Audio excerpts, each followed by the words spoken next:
Okay, good morning. Thanks for joining. We are in session number 9 for ABAP on HANA.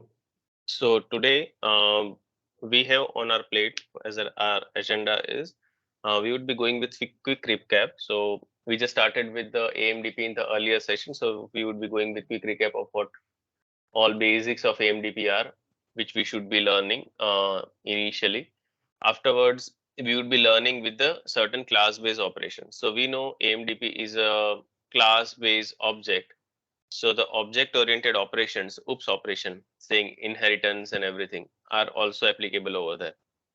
So how those operation behaves in an AMDP, that is something we would be learning. Then we already learned importing, exporting, returning parameter.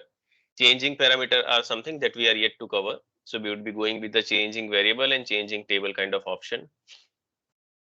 Afterward, we would be learning as we are learning a total new language. We would be starting with the data declaration and everything. Okay, so we would be learning how we can define a new data types and everything, how variable declaration works, certain internal table operation, case statements, and post that we would be learning other than the read only operation, how the create, update, delete based scenario also works in a AMDP. So insert, update, delete, and all those operations we would also be learning today.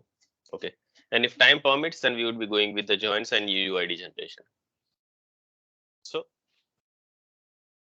in earlier session, what we did is we learned, or you can say we started with AMDP. So as a part of that, we created a class. Now, when we created a class, we know that a class contains the definition and implementation section both. To make a class, AMDP class, as you know, we have to import the interface IF AMDP marker interface. And after importing this interface, we won't be able to do any sort of change in the SAP GUI. That's why we started with the Eclipse. So for example, I created a normal method and the database procedure. So we learned that AMDP can have a database procedure as well as database function. So function is something which always have a returning parameter. Procedure is something which can have importing, exporting, and changing parameters. So we created a normal method, and if we compare it with the AMDP method that we created, then it has an extension called by database procedure. For HANA database we are executing, and SQL script is the language that we are using for coding over here. Okay. Afterwards, we are going with a read-only operation over here. Now, after, when it comes to us writing a select query, unless or you can say unlike in the actual ABAP level code where we do have into table, here we do have a LHS equal to RHS kind of syntax. So on the left hand side we would be having the variable, right hand side we would be having the select query which is fetching the data, semicolon would be the delimiter that we would be using. We created a database function as well in the same way. But what we learned is while consuming the database function directly into a web program, we figured out that it is not possible. So we created a table function instead by CDS data definition.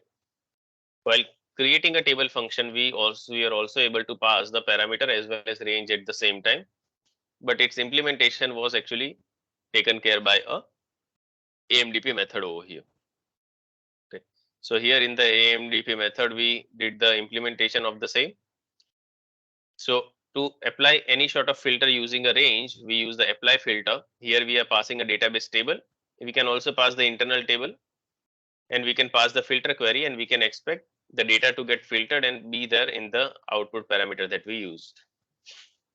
We can also write select query on an internal table as well as on a database table. So it behaves the same way in both of them.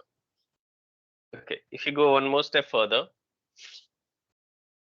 if I just go in the consumption which we just created, I'll just say comment this out. I'll just go over here.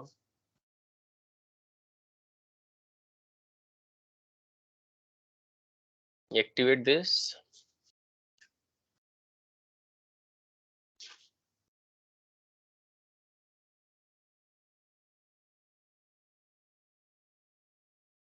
Let's just try selecting a variant.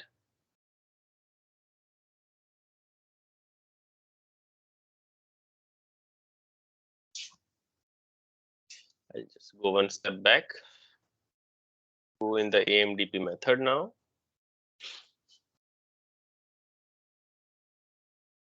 And let's just say I am willing to extend this particular example with one more information called client ID.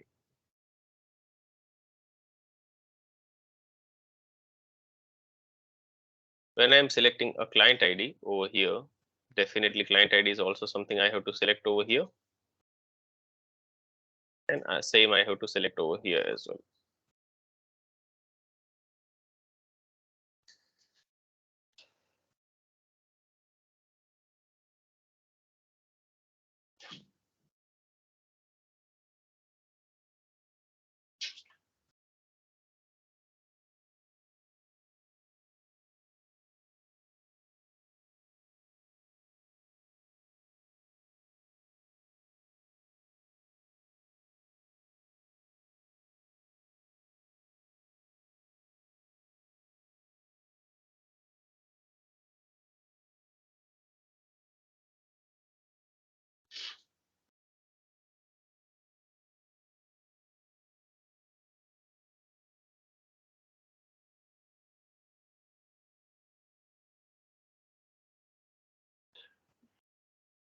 Just a moment.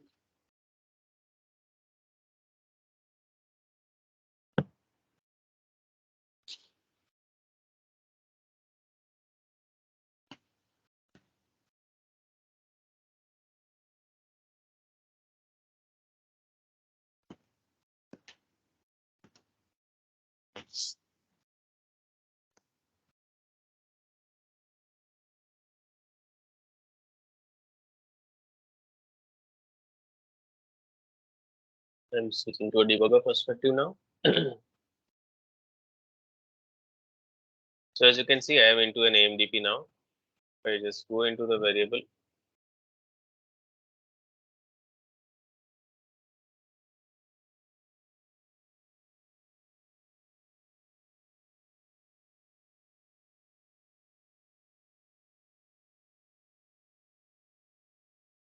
So we do have total 8055.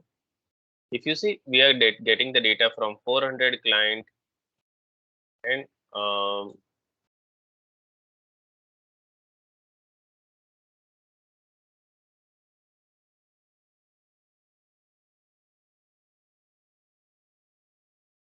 if you see, we are getting data from 400 and 800, both of the client. So it means using AMDP, we are able to retrieve the cross client information. And that is the reason that whenever we are getting the data for ETPO data over here, after passing all the filters, we are getting duplicate records, right? Because we are not only getting the data from a single one, from a single client where we are in S4H 800, we are getting the data from more than one client.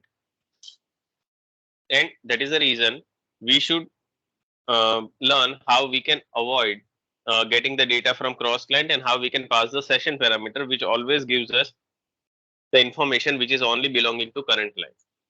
Okay, so we have to learn for that how we can handle the session variables over here. So in definitely in normal ABAP, we used to have some sort of SI mandate and everything.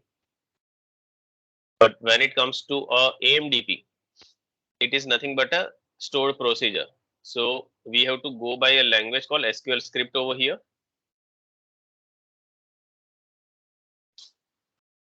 So to get any sort of session variables, we have session context that can help us over here. So for example, I want to get some sort of session variables over here. For example, I want, let's just add some sort of more exporting parameter over here. I can say I want current user, for example. Let's just specify the type as a SI mandate.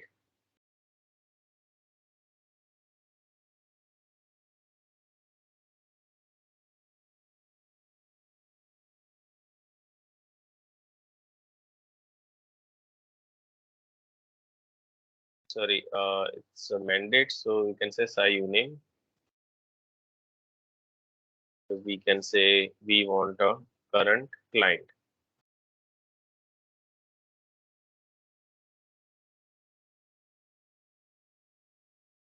So these three variables, let's just try populating with the session information. To get the session information,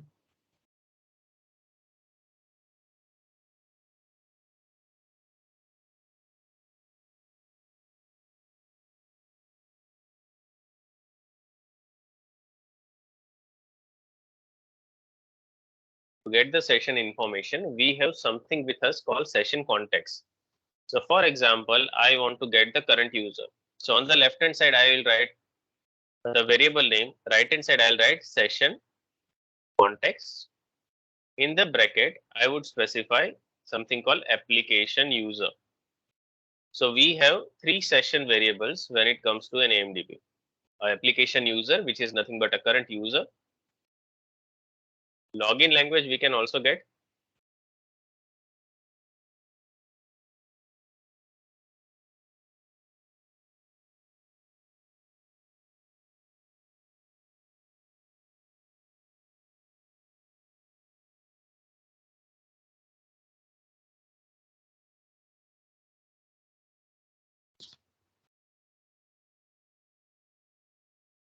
The session context here we are getting, and we would be writing a one more identifier called local SAP. This would give us the current login language. And the very important one, and which is of our interest, is the current client.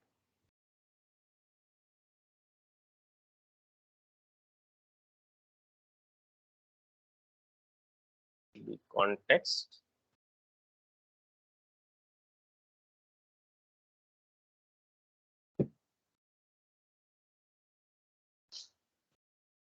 So it would fill the three exporting parameter.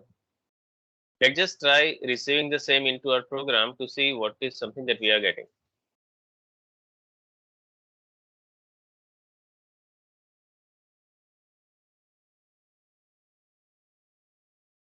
For example, I am getting the current client,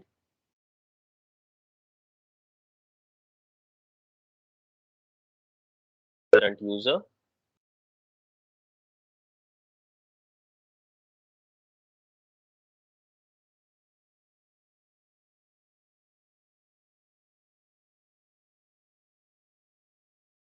after receiving all these three parameters, initializing over here, I'll be just populating, or you can say showing those into a message. You can say I want a current client to be visible first, and an information message.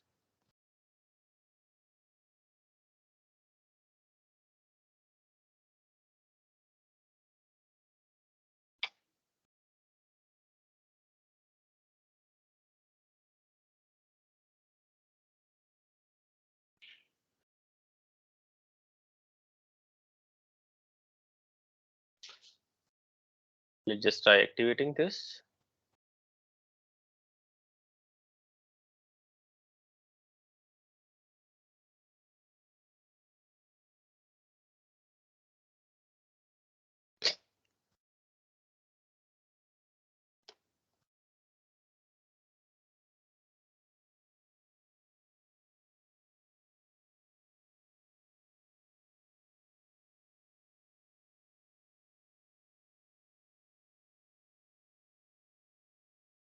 So this is now activated. Just go into the AMDP. We don't have anything as such. Let's just try executing this again. And here, when we execute this, first thing that we would be getting is a current client, which is 800, then current user ID and the login language. Then we are getting the data. But here, if you see, we are getting the duplicate data. So what we want to avoid over here is the duplicate information, because whenever a user is executing the particular application, that should get only executed in the current client, right? So what we would be doing over here is we would be just saying, I want a current client irrelevant information also only to be selected. So I'll just pass it into the filter. I'll just say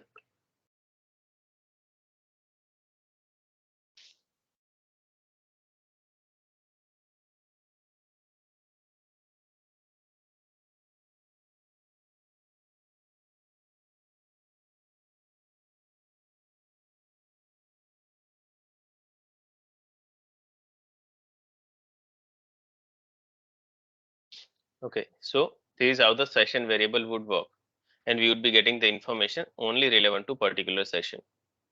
Is it clear? So in here we have only 3 session variables. Maybe in future we might get other session variables, but these are the main which would be of our interest and which would be of our most frequent used. So we should always write a select query with the client. If I just try executing this again,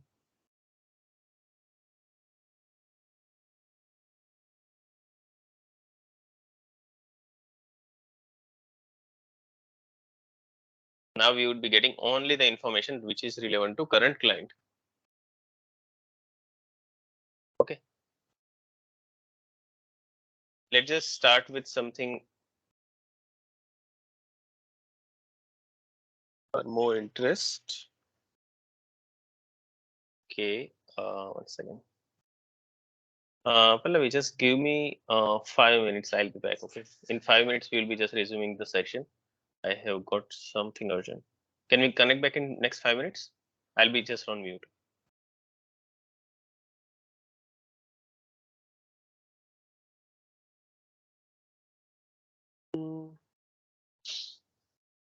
Okay, sorry. Okay, I'm still here. It is handleable. Okay, let's just continue then now. Okay, what we want over here is we want to learn some more concept called inheritance. Now, when we say we want to learn inheritance, what is an inheritance into a class? Okay, so inheritance, as the term suggests, it is inheriting the set of methods, set of behaviors from a parent class to a child class.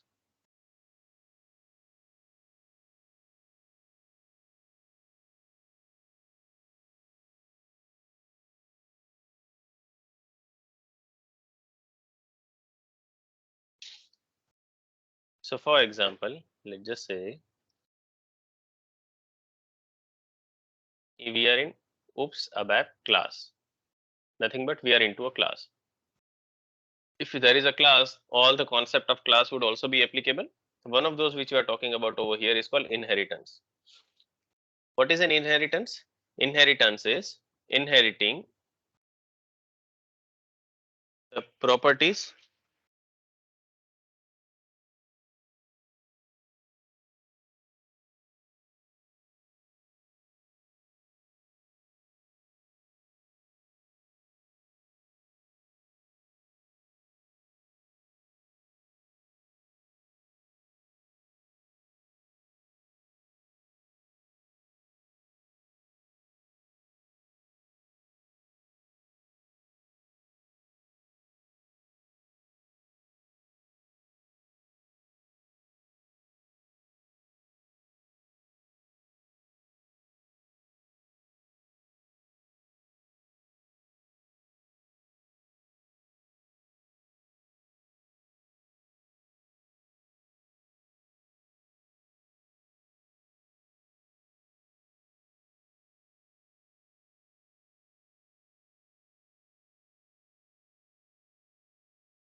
Okay, perfect. Yeah. So If you need a break, you can take it, I think. yeah, I'll be going in break in next few minutes. So currently we can continue. I'll just Okay, okay, fine. yeah. Okay. So what we are discussing over here is the certain behaviors of UpSubApp. So when I say UpSubApp object oriented, then all the application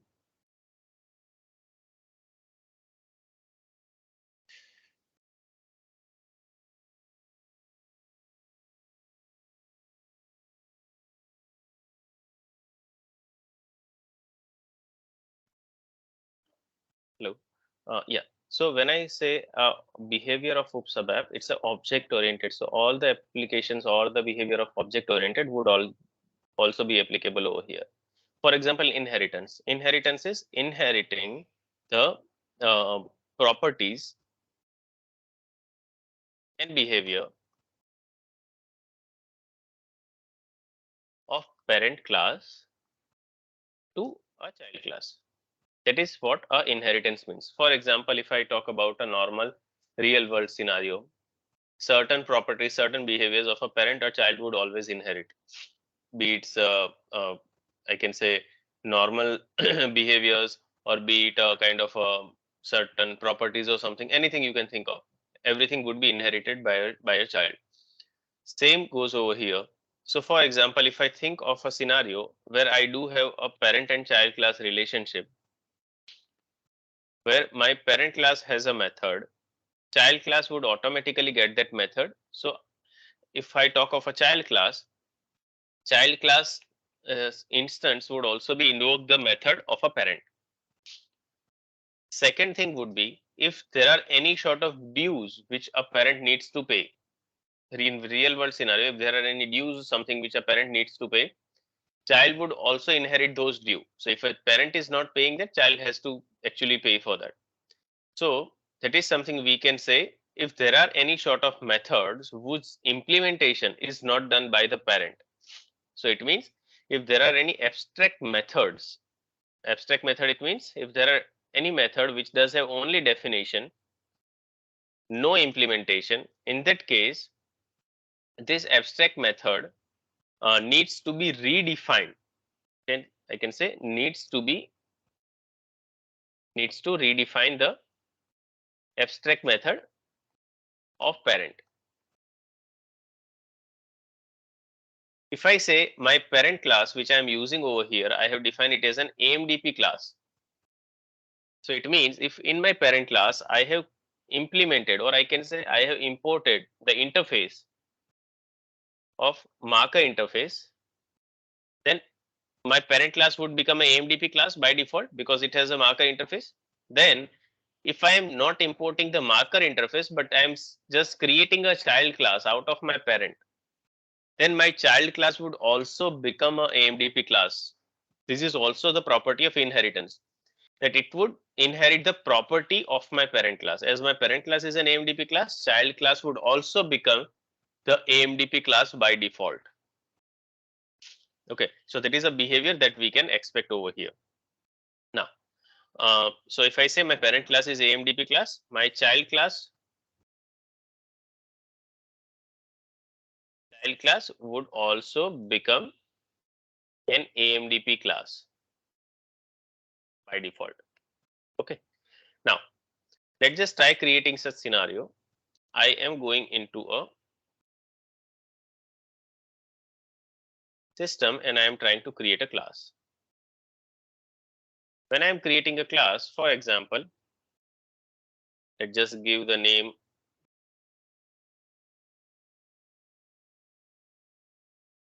I can say ZB.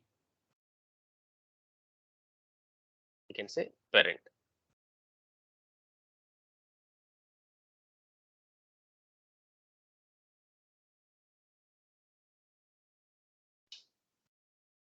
I just go next and just a finish.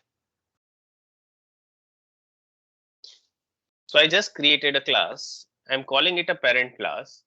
Now, what I want is I want to make this class a AMDP class. So what I'll be doing over here is I'll be just saying I want an interface called if AMDP marker HDB interface. So it becomes the marker interface. Marker interface just got imported into this class. So this class become the AMDP class. Now I want to define some sort of method over here. I can say define instance method. I'll be just writing methods, and here I am defining just a name of a, let's just say, database procedure based method saying get PO data, and the method I'm defining is in the parent class. So I'm writing P.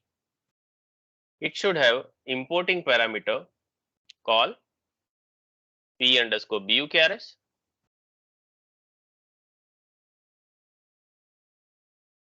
and I'm expecting certain exporting parameter same as that of the one we already defined, TTPO data.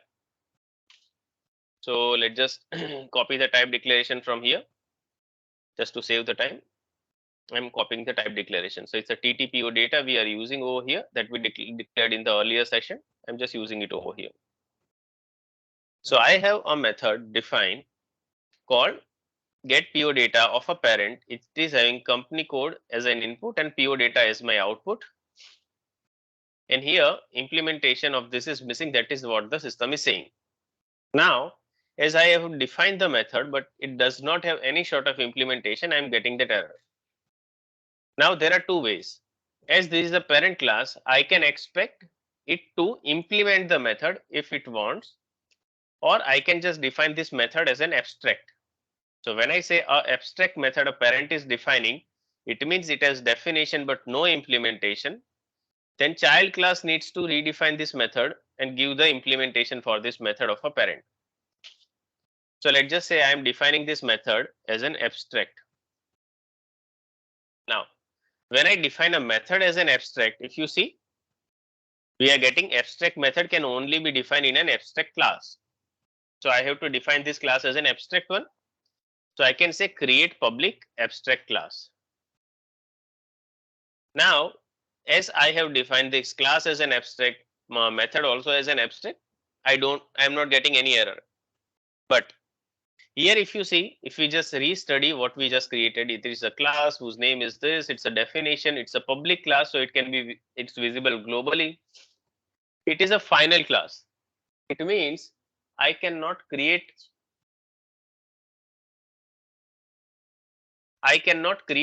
any implementation, or I can say I cannot inherit this class any longer into any other one. But I want to create a child class out of that. So I'll just say I don't want this final keyword over here. Why? Because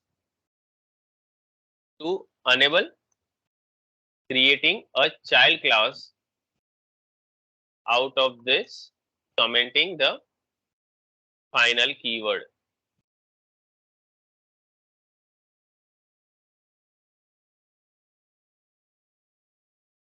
I'll just activate this.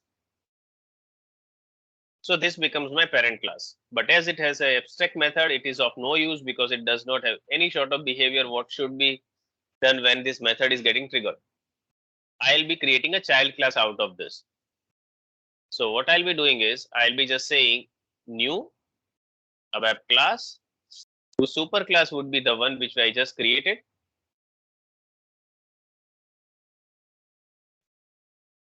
And here I am just saying I want a child class. I'll just say child class for AMDP. Go next and just say finish. So the system just created a child class and here it has written inheriting from the parent class. That is what system already did. Now, if you say I'm getting one error saying there is an abstract method called get PO data and your class has not done any redefinition for the same. Okay, so you have to do the redefinition for this, or you have to define this class as an abstract. So I'll be doing the redefinition. So what I can do is I can just click over here and I can say add implementation for this. The moment I say add implementation, I'll be getting two information, this methods and redefinition. It means the parameters definition would still be there at parent level over here, that what is the importing and exporting parameter. And here the responsibility of the child class would be to do the behavior. What should happen when this method is getting executed? That would be the responsibility of the child class. Okay. Now, what I'll be doing is I'll just say I want to select all the set of information with a database procedure manner. So I'll just say by database procedure for HANA database on which it would get executed. Language I'll be using over here is called SQL script. Options read only. This is something that we already learned, that when I want to create a method and its implementation needs to be done using SQL script, I have to write this sort of code. Now I want to select the data. So I can say get the data from EKKO table. So what I'll be doing is I'll just say my returning parameter over here for me is nothing but a ETPO data. So I'm getting the information from this. I am saying select. What are the fields I am selecting over here? I don't want a mandate now over here. EBLN, BUKRS, RT, YP, BLN, BUKRS, BSART, BSTYP, year name, and AE Where I'll be selecting it from? I'll be selecting it from EKKO, and where BUKRS equal to the one which I'm getting into the filter PBUKRS. One thing, another very important thing here would be the session parameter. So we need to pass the session parameter anyhow. We have to say, okay, what would be the session parameter for the mandate? I want only the information from the current client. So I am just saying mandate session context. Here I am specifying client as we just learned few minutes back. I am just getting the current client's information. And this EKKO I have specified, but I have not specified in the in a using. So I'll just say using EKKO. So now my system would be able to fetch the data from this particular EKKO table with the filter condition I applied. If you see in the child class, I have not specified anything. I have not specified anything called that it is a AMDP class, but still it is behaving as an AMDP class.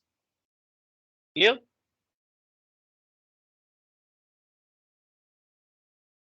Okay. Now as conveyed, just give me 5 minutes. I'll be back in 5 minutes. You can take a 5 minutes break and we'll just resume the session. Okay. Thank you. Yeah.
Hey, hi. Sorry for the interruption. Yeah, I'm back. Now, so what we are discussing is, as you can see, we don't have any sort of marker interface mentioned in the child class. Still, our child class can have a AMDP method because its parent class is an AMDP class. So it is the parent class property which a child class is actually inheriting. Okay.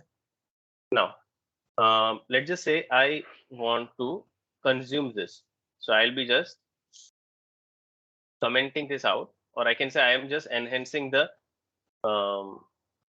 okay, let's just try to create another program so it would be more easy for us to understand rather than changing anything. I'll just say I want to create a new class over here.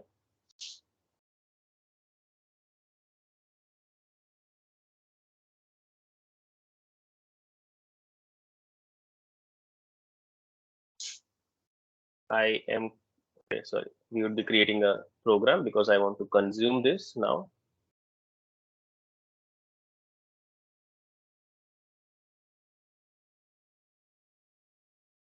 I'm creating a web program. When I'm creating a web program, I'll be consuming the particular class which I created. Now, as the child class does not have the definition, but it does have implementation, I'll be referring to the child class instead.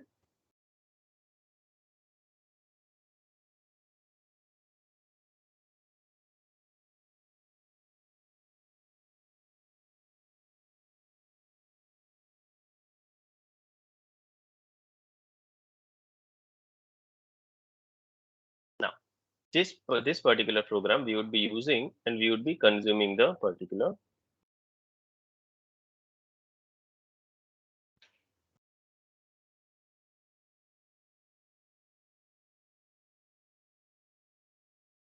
Here I want to instantiate.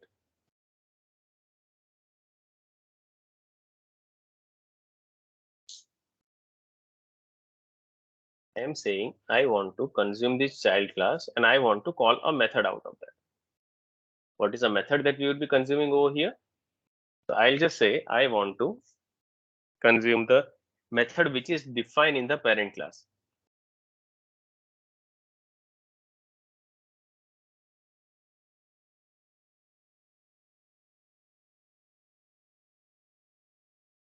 And we would be defining a parameters as well.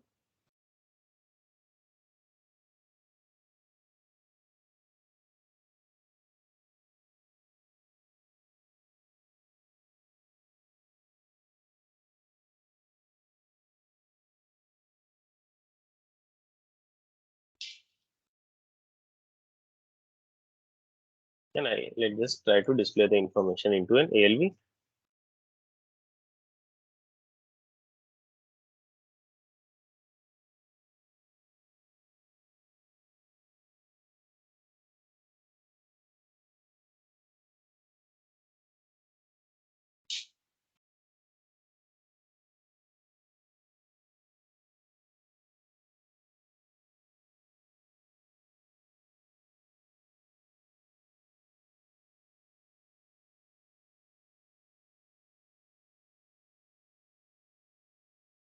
And let's just execute this. So what we just did over here is we did the definition in the parent, and in the implementation we use the child class where we define the behavior, how it should behave.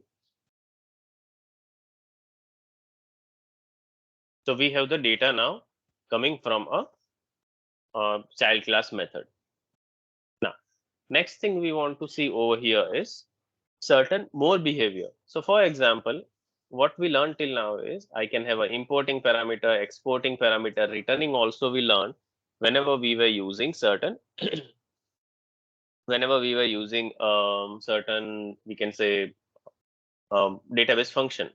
Now, what we want to use over here is, let's just say I want to learn um, how I can retrieve the session context variable, which is a session level information, and how I can get the information from a database. So that is a database level information. Now, as these two belongs in two separate categories, I want to do some sort of modularization. Okay. And when I'm saying I want to do some sort of modularization, let's just try fetching the information from here via a separate method. Okay, so I would need a separate method that would give me the information. For example, let me just try extending this information over here. For example, I want, as we did already, the definition of session context based parameters. That is something that we did over here. I would like to extend my same method over here. Here I am extending this method with the same session parameters. What we had done earlier is we had used the same method for writing the logic. Now consider a scenario where I want the session variables not only over here, but I also want the session parameter over here as well, right?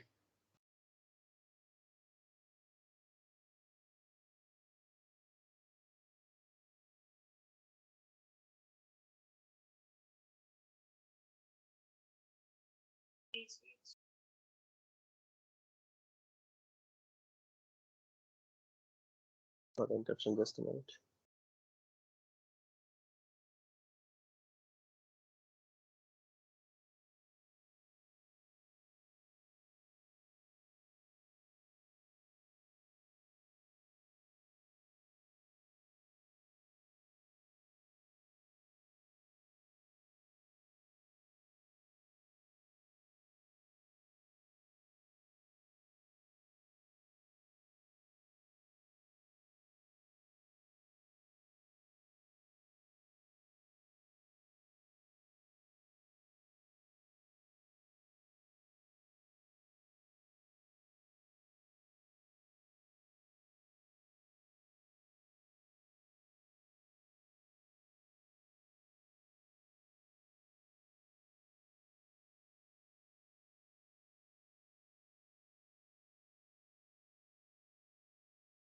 So what we are doing over here is we want that the session information that we do have is not, or we can say would not always be applicable to only a single set of method.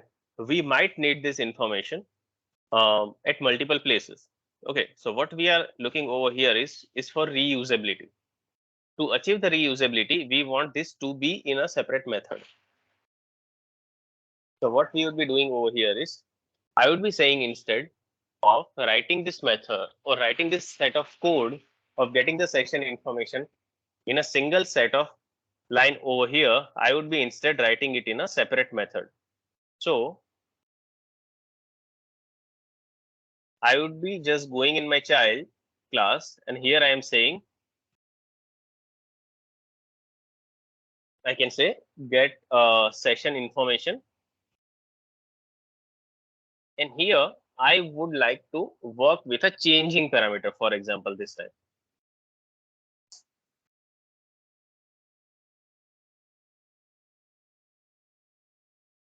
And here I can say CV current client. This type would be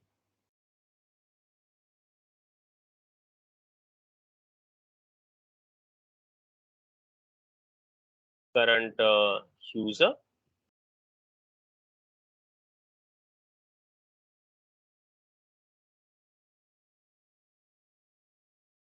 And here we would need CV current, let's say language.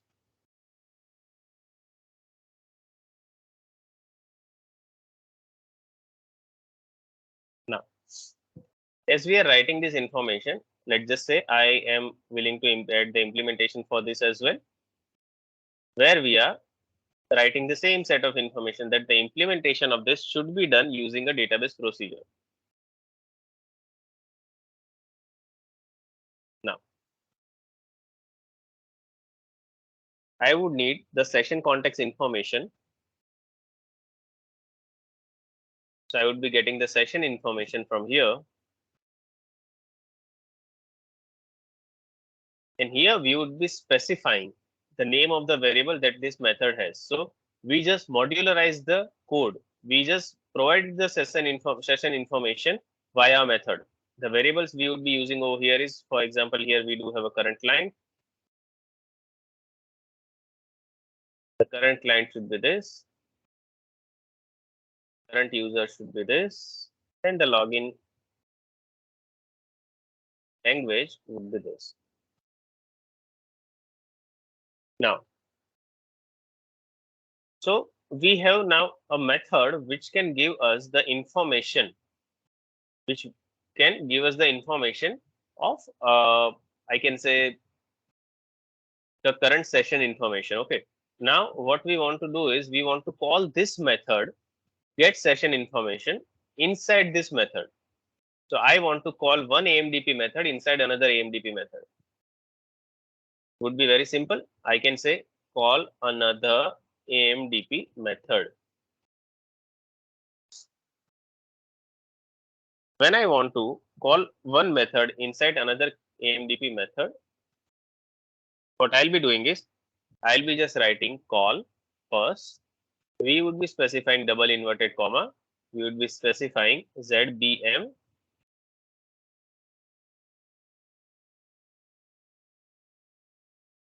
AMDP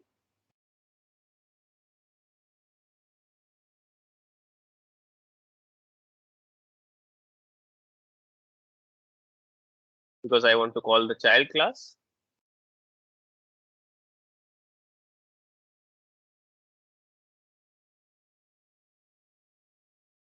Then I want to call the get session information. I'll just say shift enter. And if you see, I'm getting the whole signature over here.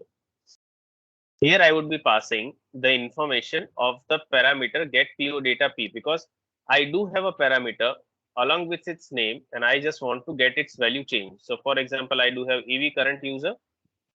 I'm passing it over here. I do have EV login language.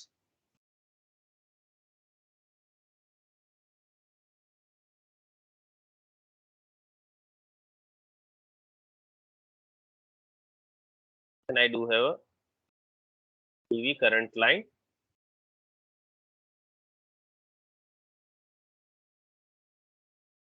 Now, like when I was using EKKO, I was forced to define it in the using.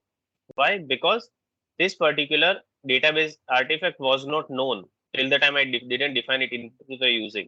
So if you see, if the object is specified in the quotation mark, it must be written in the uppercase. That is fine. I can do that. I can say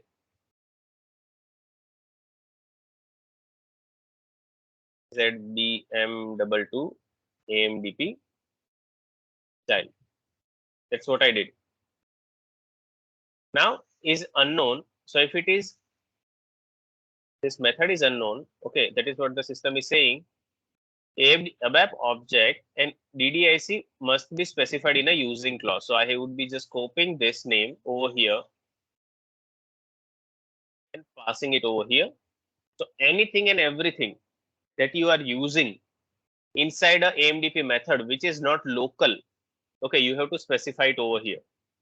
Now I want to use this EV current client over here, so I'll just specify it in a EV current client. So what I just did is I achieved modularization again of one more concept of a object oriented world. Oops, ABAP.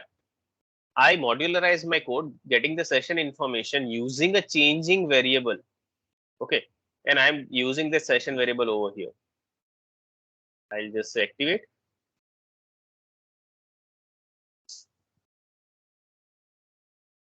If I just again go in my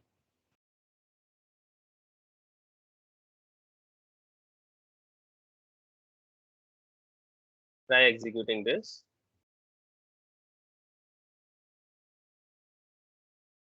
I'm getting the set of information I'm willing to. Okay. If I just go one step back, put a breakpoint over here, put a breakpoint over here,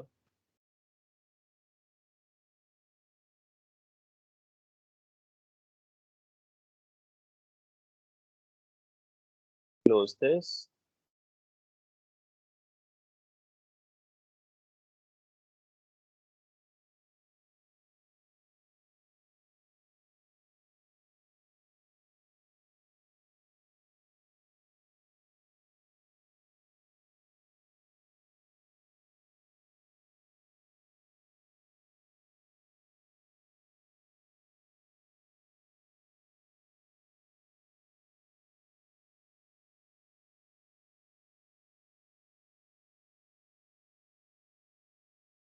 Here, if you see, I am getting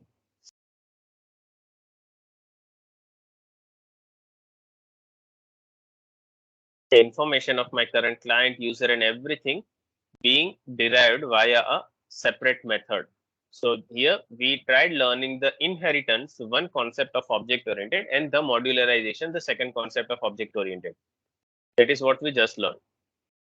Now, one more thing we would like to learn over here is that I do have a method which I am calling, which is having a changing parameter. We learned importing, exporting, returning. This is a changing parameter, and this is nothing but a changing variable. Consider a scenario where I want to write a changing table method. So I want to write a method which would have the tabular parameter in an input, but it would be a changing parameter. Right. So what I am willing to show you over here is methods. I can say change table data, changing,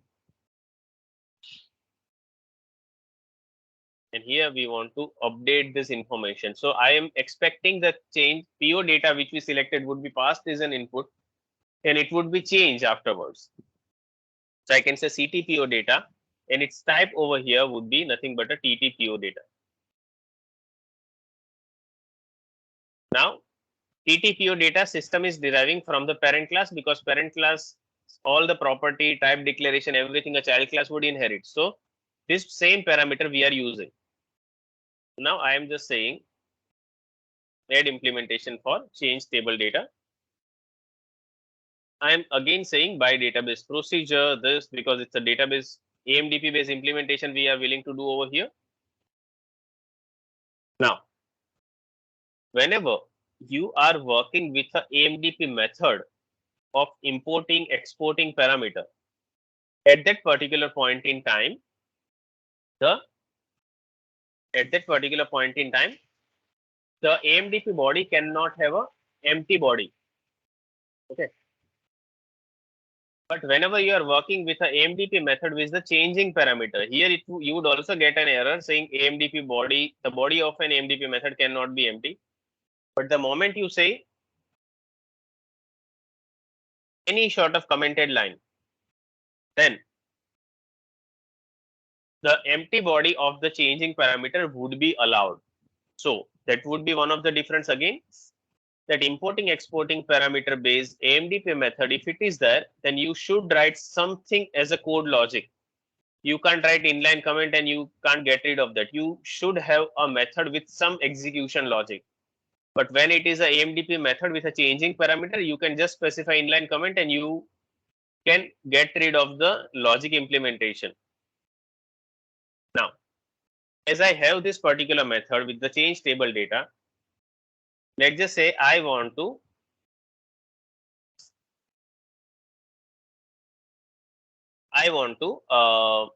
call this method again via my this method. Okay, so I'll be just saying call another method to change the data. So what I would be using in the change data, for example, I'll be just saying, for an example, let's just take a user, hypothetical user.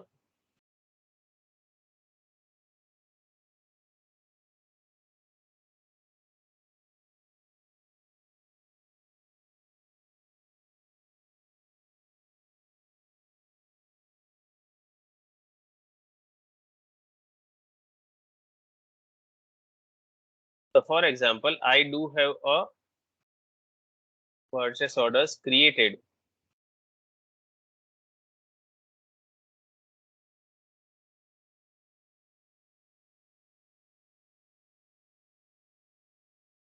With n different user. I want only the purchase order created with a dedicated user ID. For example, MRP user. So I am only expecting these three purchase order to be part of my output. Okay. So I want to call another method. So I would be again writing call, same name of the class, Here I'll be just saying change table data. I'll just say shift enter, and here I have to pass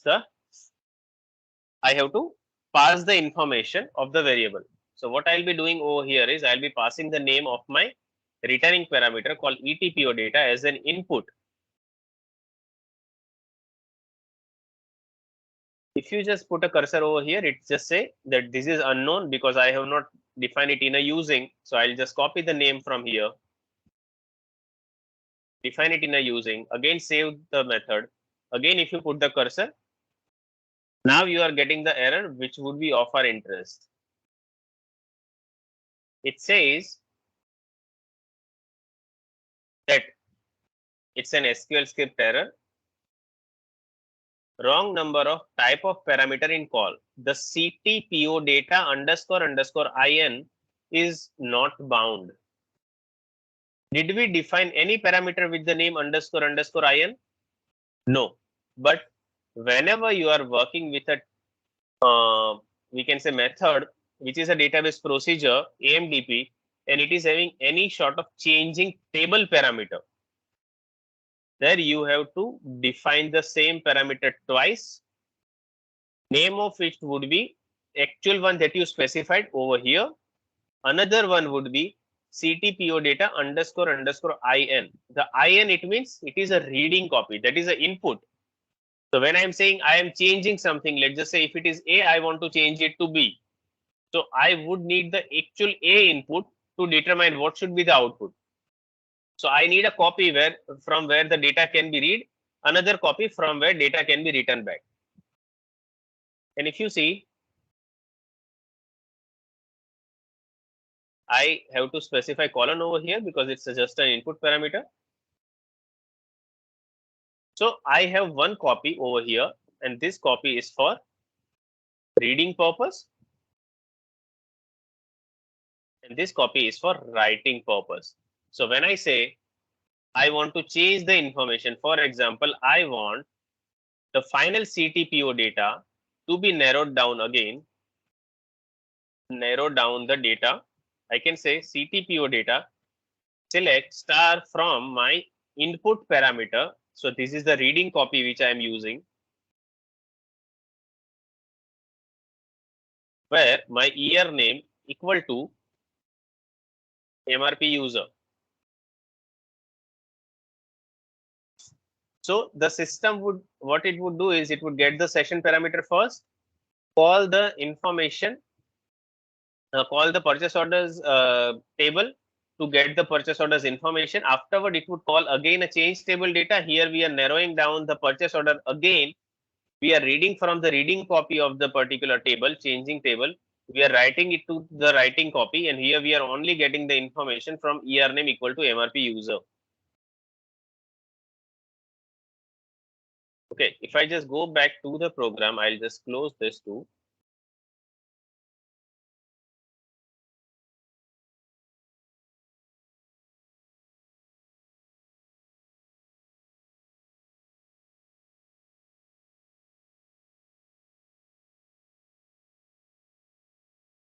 Here, if you see, I'm just getting the 3 records, which I was actually expecting, right? Because we are changing the information after it was derived. So this is how the changing variable and changing table behaves two different way. And that is why I had this as a total separate topic, because it seems that the changing variable would be working as same as that of the exporting variable and exporting table. It would be the straightforward one, but it is not. Whenever you are working with changing table, you need 2 copy, one for reading purpose, one for writing purpose. Okay, and the reading and writing purpose copy would be not the same always. Okay, does it make sense? Is it clear?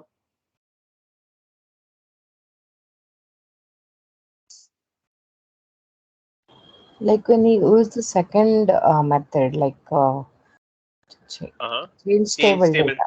Hmm. Uh-huh. There also you used as a changing parameter, right? That time why didn't ask for the return parameter? I mean to this CTPP or data Okay. underscore. Okay. So you are talking of the first method or the second one? Second one. Mm-hmm. So in the No, second, it asks first. for, right? Mm-hmm. So in Not this. second, it asks for because that is how the AMDP behaves. AMDP has two copy when it comes to the tabular data Ah, of a one minute. changing parameter. No, no, no. I'm asking about the. Can I go above? Hmm. Session. Can I go above? Here. Get session info, changing value. This one. Here it won't ask. That is why it is a special case. It is a Okay. kind of an exception in a chemical science. Okay. So in changing parameter, it has a hidden parameter. So this is a hidden parameter you can consider. This is a hidden parameter. If you have two changing parameter, it would generate two hidden parameter with underscore underscore in automatically. And that is only occurring whenever you have a changing table parameter and not the changing variable. This is a variable, singular Mm-hmm. scalar variable, not the table. Okay. For table, it will ask. Okay. Well, it would always ask. That is how SAP has designed it. Okay. Got it. Okay.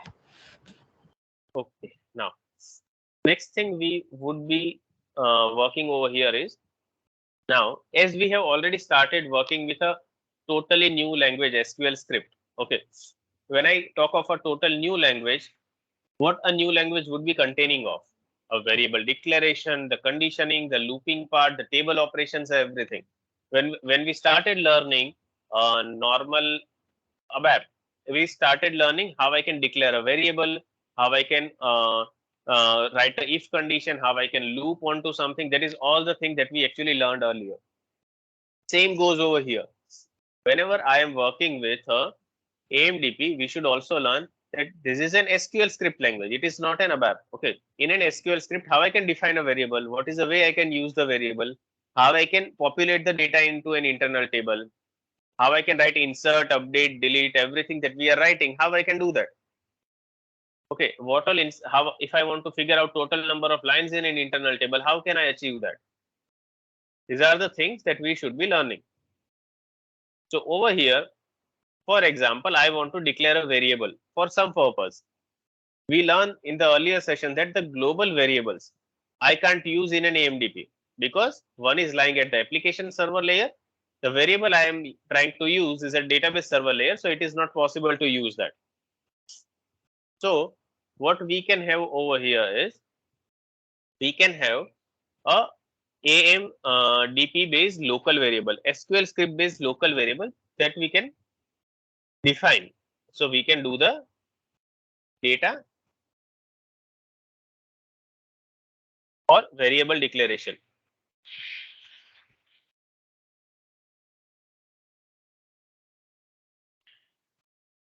Like in ABAP, whenever I want to declare a variable, what I'll be doing, I would be saying data, right?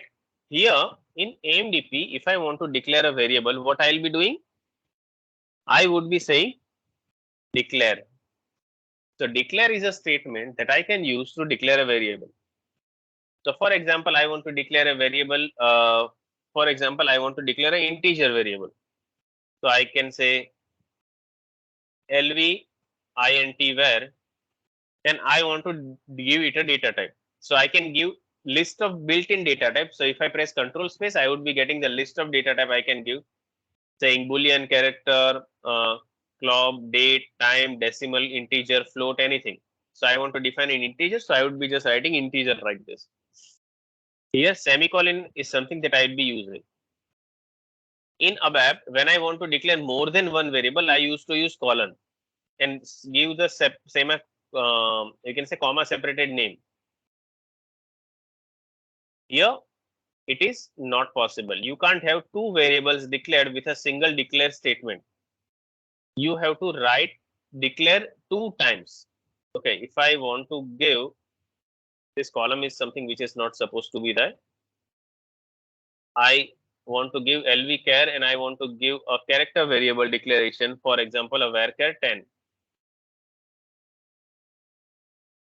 I want a character of a 10 character. So this is something how I can declare a character variable. Next thing, let's just say in ABAP, I can declare variable at any point in time. In AMDP, if I'm writing a declare statement, I just cut it from here. I want to declare a character variable over here. If you see, I'm getting an error. What does it say? That incorrect syntax near declare. because the declare statement is always expected to occur at very beginning of the AMDP. You can't declare a variable anywhere. Your variable declaration should always occur at the beginning of the procedure. Okay, you can't have an intermediate variable declaration occurring anywhere. It should always occur at the top. Okay, that is one thing. So this is how I can declare the variable with the built-in data type, certain standard data types, be it integer, character, date, any sort of standard data type you want to go with. I want to declare a variable with a string, for example. So you can go with the string and declare a variable like this. In case, as we are already on a ERP system, I want to declare a variable which is of a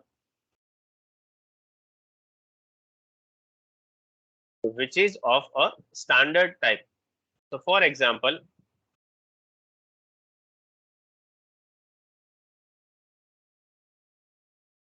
I want to declare a variable which is of a type, for example, this BSART, and whose data element is this ESART.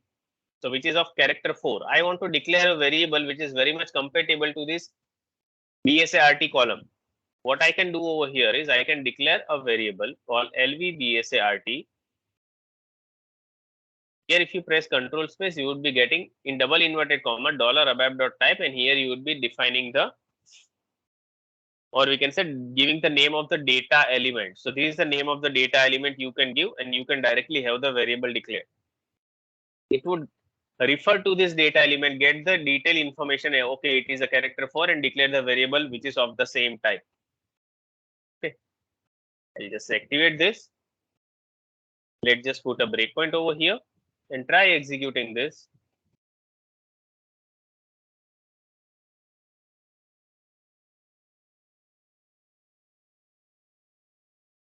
Here, when you are going in the variables, you would be getting that you have a LV int char, int var, which is of type integer. String ideally by default in SQL script would be of 5,000 characters. So you would be getting varchar 5,000 when you are defining a string. BSART, again, system got directly of the 4 character by referring to the data element.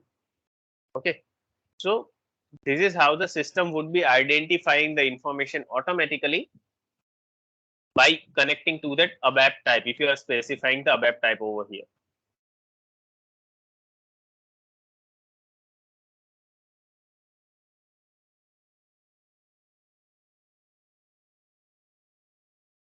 So this is how I can declare the variable. If I go one more step forward, what all things we are working over here in ABAP?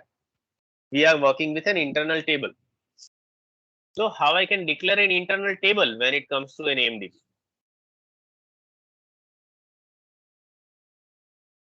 Just allow me a moment, sorry.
Sorry guys, I'm on double duty kind of. Sorry. Okay. So let's just say I want to declare a table. So what we declared is a scalar variables. Okay. This is something we can call it as a scalar variable. In AMDP, let's just say I want to declare a table. In ABAP, we usually have type standard table of and everything, type sorted table, hash table. In AMDP, we don't have that sort of varieties, but here we do have a table. If I want to declare a table, for example, which is containing a 4 columns out of this. So what you can get over here is you can declare again LTPO data, for example. And here, if you want to give the table declaration, you can directly say table.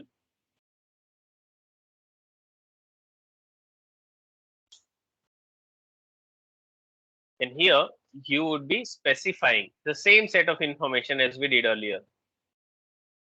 You would be specifying it like this. This include structure is something that we don't need.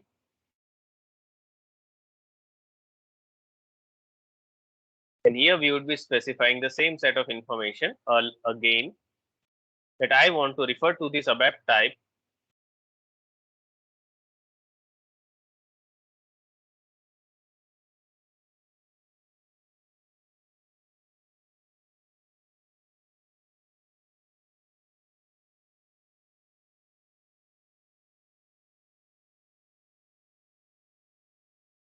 So what the system would do is it would generate an internal table. The name of the column would be this.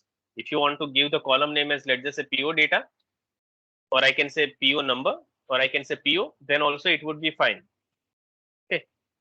And you would be able to generate a table which is containing a 4 columns, and data type of it would be coming directly from here.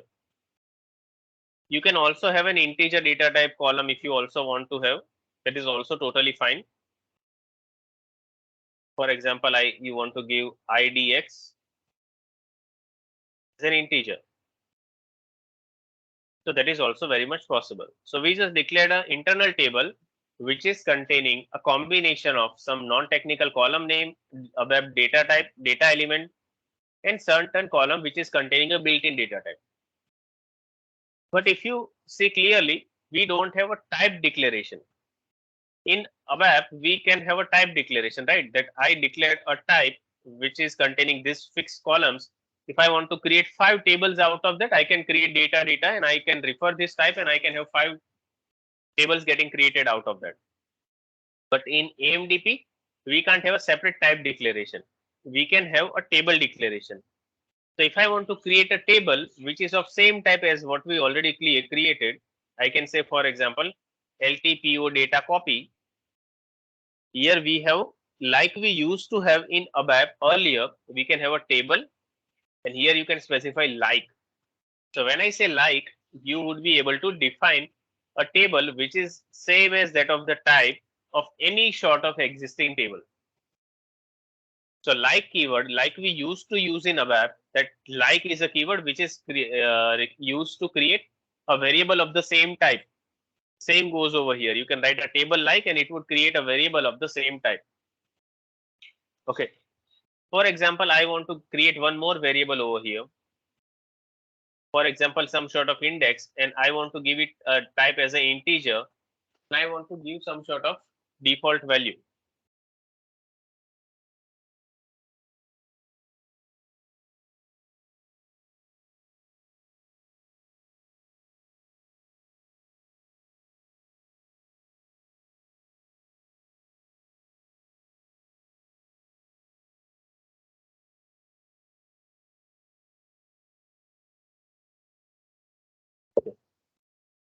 Now, if I want to give some sort of default value, for example, to this index, I can say default 1. So this integer variable index would be declared, and its value would be defined as a index 1. Okay. Now, if I just activate this and try viewing the information, or I can say try viewing the database table or the variables that just got declared in a debugging mode, let's just see how the variables would be looking alike. Close this.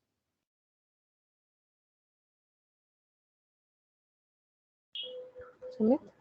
Yeah, please. Like if you go to that class, we already used one table ID, TPO data. So One that will second. be like Okay, yeah, over here. below ET underscore PO data. Yes. So And this here it is, is. Here it is LTPO data. I understood, but here we didn't declare na ETPO data. We declared it somewhere, if you remember. We declared this variable in a methods interface. So when you are working with a method, it can have an interface. Interface, it means the importing, exporting Parent. parameters. So here we declared Mm-hmm. ETPO data. It is a type and it is having a list of Mm-hmm. columns. So it is coming as It a is used parameter. And, parent parameter. Okay. and these are the local variables that we are declaring. Okay, got it. But here when we call, we are not importing before we are using. That's why. Yeah, these are totally local variables. So if you consider in your report, you have parameters. The parameters would Mm. have its defined type, but you can also declare a local variable, right? Yeah, yeah. It's the Mm. same thing. No, no, I understood it is coming from parent class. But before that 54 line, nowhere we have imported that, right? ETPO data we have not imported anywhere. That's what you are saying. Yeah, yeah. No, We are, so you are not visualizing it correctly. Let me just help you visualize that. okay. When you are saying that we do have a class, what we do have a global class. So I'll be just going into the global class that we are just talking about, this AMDP child. This AMDP child over here, what method we are working with? Get PO data, and it has a parameters. This parameters is having ETPO data over here. In the source code, if you go, you would be finding it in the I am signature. I am not able to see the screen like Okay, let me just reshare. and,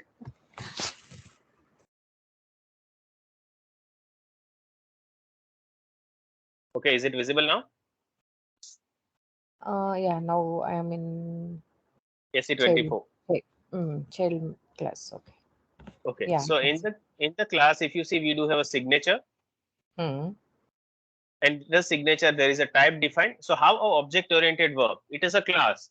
In the class, we do have a definition. The definition information would always be visible in the signature. In the I get it. implementation, the mention of the parameter would never be there, be it a AMDP method or be it a normal method, but still it Hmm. would be there.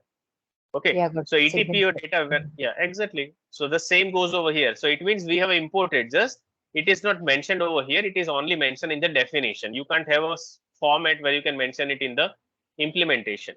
Hmm. Yeah, I got So it. Like it is child, it is inheriting all the parameter which is in parent.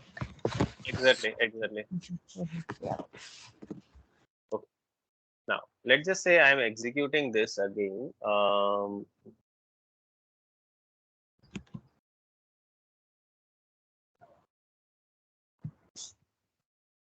So here let's just observe the variables.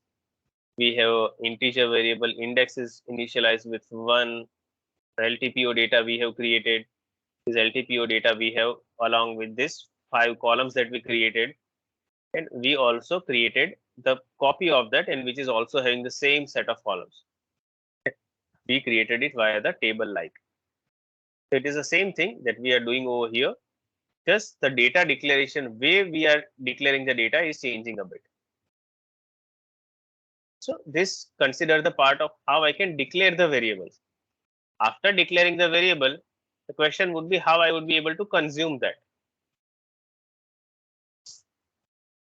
Okay, so this covers the part of the declaration.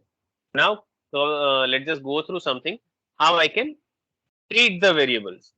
Let's just say if I am working on a ABAP, I know I can have a AMDP method.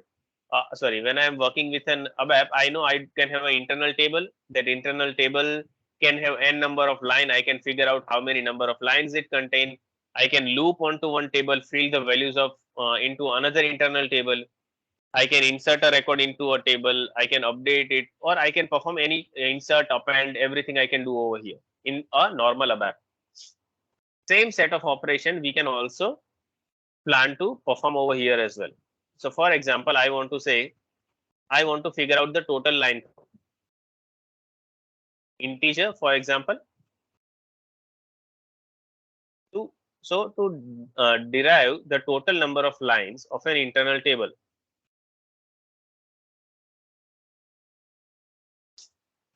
what I will be doing over here is I would be just saying this LV line count over here is nothing but a record count, and here we are defining that I want the total record of ETPO data. So this LV line count would give me how many records this ETPO data is actually containing. That is the meaning of a record count. So in normal ABAP we have lines. So the lines give us the total number of lines, total number of records. Here we do have a record count which gives again us the total number of records, how many lines are there. Now let's just say I want to iterate on the ETPO data which is containing these columns, and afterwards I want to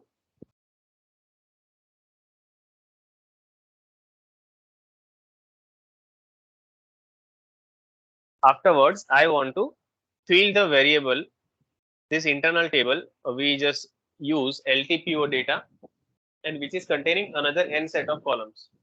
Okay. So what we can do over here is we don't have a move corresponding like we do have in ABAP. Okay. What we do have over here is a separate set of way. Earlier, when we used to use C, C++, Java, when we don't have a move corresponding, what we used to do? We used to iterate on the source table, fill the values in the target table. Same approach we would be following over here.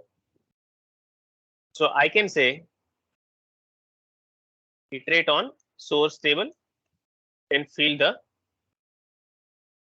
target table. So let's just learn how I can write a condition. For example, I want to say if my total number of record over here, if they are not equal to 0, then I want to perform something, else I want to perform something. So this is how I can write my if else statement. I can write if the condition, there won't be any bracket, it would be by default as it is. And then I would be writing my code logic where I can plan to iterate on any sort of table and write n number of code logic which I want to write. This is my else part. So this is how I can write my if else condition. Currently I don't want else, so I'll just say comment this out. Now I want to iterate on my table. Which table I want to iterate upon? I want to iterate upon my ETPO data. What I'll be doing over here is I'll just say while I can have a while loop which would be starting from a particular index. So for example, I want to iterate from index number 1. So I can say while my index is between 1, because index always start with 1, and the total number of lines. So I want to go with 1 and go till, let's just say 10 line items I do have. So I can go with the 10. So I should go till 10. So 1 to 10 I want to iterate upon. So I can say while my LV index is between 1 and 10, do is something with which the loop would start actually, and here I can say end while. Okay, so this way I can iterate on a loop as well. Whenever we are iterating, if you see, the value of index won't get incremented automatically. Okay, I have to keep on iterating it, keep on incrementing that. So I can say increment the index. Here I want to increment the index, so it's not a C, C++ or Java. I can't have a shorthand operator. Here I have to write like LV index equal to LV index plus 1. Okay, so that is what I did. I just incremented the value of the variable. As it's variable on the right hand side, I'll just say colon. Now, I want to fill the value in this LTPO data. Okay, now this LTPO data has 5 columns, but this is a tabular structure. And in AMDP, this is also very much important that we all should knowing. In AMDP, I cannot have a structure, or I can say a work area. or work area is not possible in AMDP. It always works with either a single variable or a tabular variable. It does not have any sort of intermediate. I can't have a structure which is only one line of this. No, it is not possible.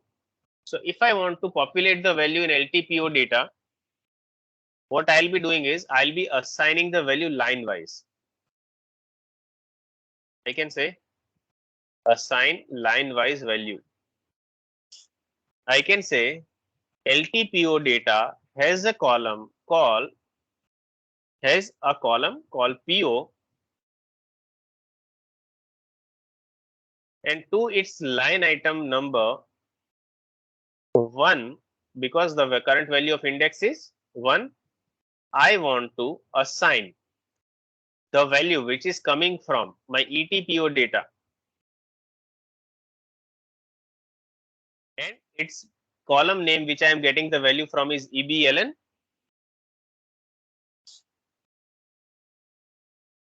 And here I would be again specifying the index that I want the value to come from the first column.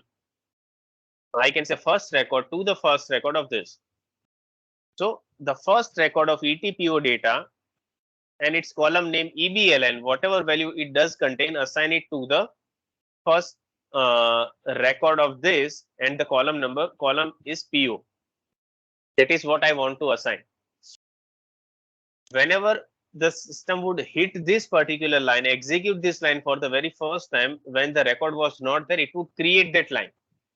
On the upcoming assignment, it would append or it would update the relevant column. So for example, here we do have a 4 and 5 lines, 5 columns, sorry, 3, 4, 5.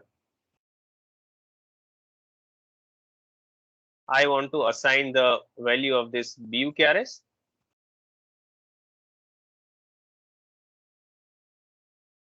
BSTYP,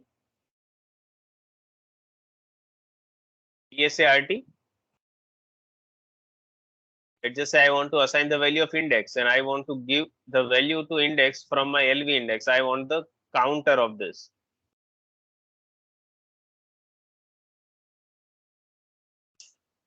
So what the system would do is it would check whether I do have any number of records in the parent table. If it has, if the count is not equal to 0, it would start iterating on this, starting from 1 to the total number of line we do have. Start assigning the value from this, assign the count also to the IDX, keep on incrementing the count. After iterating on this, it would have all the values those are populated from ETPO data to LTPO data. It is a normal looping that we ideally do, just the syntax is differing because it's a new language. It's same as that earlier we were working on C, C++, Java, ABAP, and now we've started working on Python. So all we should learn is a syntax. Concept is same. Whenever you're learning a programming language, every concept would be same. Just the syntax would be differing a bit.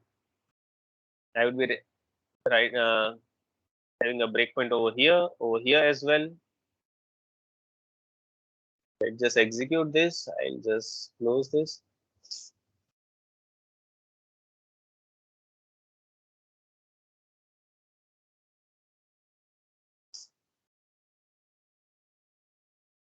Say execute. So whenever you are debugging, you would know that F8, this is a resume button which would jump from breakpoint to breakpoint. If you want to jump from statement, you have a button called step over. So when you say step over, it would jump onto the next line. So it is same as that of your F6. We are getting that if I have a line count which is not equal to 0, what is the line count? It is 4020. It would iterate on all of them. LTPO data you can also open.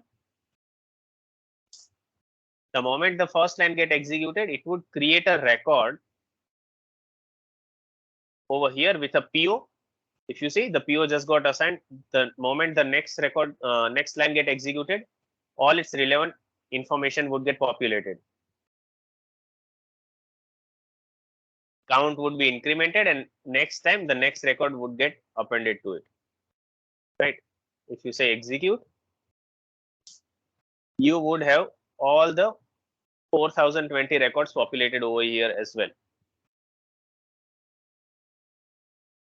Okay, so now LTPO data has the same record as that of the ETPO data. Just the assignment is happening as per what we actually have wrote over here in the logic.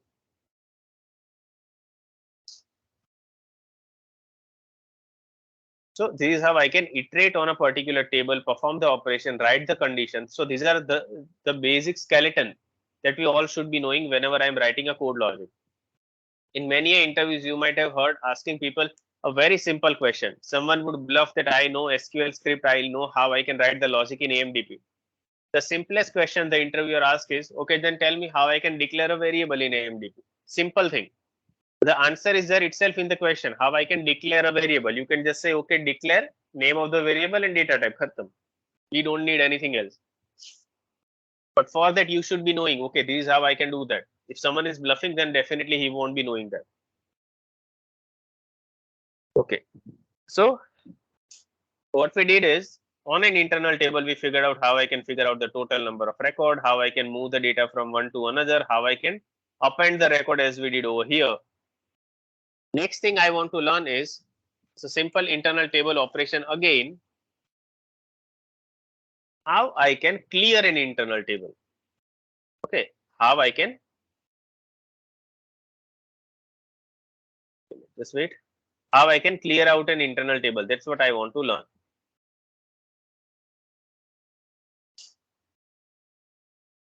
So in ABAP, we do have a syntax called clear. Over here, we don't have any sort of such syntax. If you want to do that, we can say clear out an internal table. To clear any internal table, we have to go, or I can say we have to recall this concept that we learned earlier, that in AMDP, the treatment, the respect that we are giving to the database table, same respect is also given to the internal table.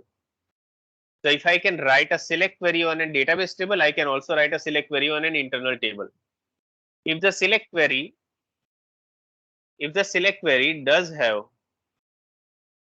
if the select query does have a condition which is wrong, then the table would be cleared out. So if I want to say I want LTPO data to be cleared, I can say LTPO data select star from my LTPO data where I can say 1 equal to 2. Then this would clear out my internal table. This is very odd way, but currently there is no clear keyword which can clear out the internal table. That's how. That's why we would be going like this if you want to clear any internal table. Okay. Another thing in ABAP we have insert and append. If I do have an internal table, I want to insert a record. What I would be doing? I would be saying I want to insert a record. Sumit, Insert a sorry. yeah, Sorry, yeah, can you once again tell that clear? yeah. Which, So yeah. So in AMDP, let's just say in ABAP, what we do have a clear keyword which say clear an internal table. It would clear that. In AMDP, we don't have that. okay. In AMDP, when we discussed earlier in the earlier session that the kind of treatment, the respect that we actually give to the internal table, the same is given to the database table and the other way around. So in database table, when we write a select query, we can also write a select query on an internal table. If I am writing a select query with a where condition, which is not true, then definitely I can't expect any sort of data in return. Same goes over here. So if you want to clear an internal table, till the time we don't have a robust keyword, we have to use select the data from this where any invalid condition, where true equal to false, 1 equal to 2. So when system would analyze this, it would say, okay, I don't have any record where 1 is equal to 2. And that is why this table would get cleared out. So earlier Okay, it got it. used to have 4020 record. After executing this statement, the table would get cleared. Okay. Now, let's just say I want to insert a record. In ABAP, we have insert a table from work area, or we can say we have an index as well. When I want to append, I do have append as well, where I'm appending a one table to another, one structure to another, one structure to another table likewise. If I want to insert a record into AMDP, what we can have is I can say dot insert. Dot insert is the keyword that we use for inserting. I can say I have this internal table dot I am writing insert. Here you have to specify the columns that you want to that we have as a part of the table. So for example, I do have 5 columns. So I would be populating those 5 columns, saying 123 is my 1234 is my PO number. Then I do have BUKRS, which is, let's just say, 1710. Then I do have a BSTYP, which is, let's just say, A. Then I do have a BSART, which is, let's just say, NB. Index I do have 1, and I want to insert it at index number 1. So these are our insert syntax is written. So like we have insert at index, same way we have insert. This is my work area which I'm inserting, and this is the index. If you want to insert such 3 records, you can also do that. You can say insert my second record, third record, and likewise. You can also do this in loop, so you don't have to iterate all write the hard coded value again. But this is how the insert works. I can say insert the list of columns. So here I do have 5 columns as we have specified over here, and along with the index of the record where you want to insert at index. That is what we are doing. Same goes with append. So when I want to append a record, what ideally we are doing when we are saying append? Append is nothing but preserving the record. Those are already there, and at the end of the record, for example, here we do have 3 records. Then after third record, we would create a 4th record, and we would be inserting a new information. That is a meaning of append. Ideally, like looking it visually logically what it is doing is it is reaching to the end of that particular file, end of that particular table, and just inserting a new record. Same goes over here. Here, to get the behavior of an append, we would be using the concept that we learned earlier. We learn a concept of a union. Okay, so when I say a union, I can have a set of record already available, or I can say I have a set of record coming from one data source. I want to add one more record over here coming from my another data source. So what I just did is I have, let's just say, 2 records over here. I appended one more record on top of that. This is the meaning of append. What I can use for this? I can use union over here. So when I want to append a record over here, what I'll be doing is I'll just say LTPO data over here. Select star from this LTPO data. I would be just saying union, and then I would be inserting the record which I want. Now, when I want to union, the base condition that we had is the list and sequence of column should be same. So to define those list and sequence of column in AMDP, or we can say at database level, we do have a dummy table. So for example, I want to select the data from somewhere, but I don't want an actual data source. I want a dummy data source which can just help me select the data using just hard-coded aliases. So for example, I want to select 2345 as PO, 1710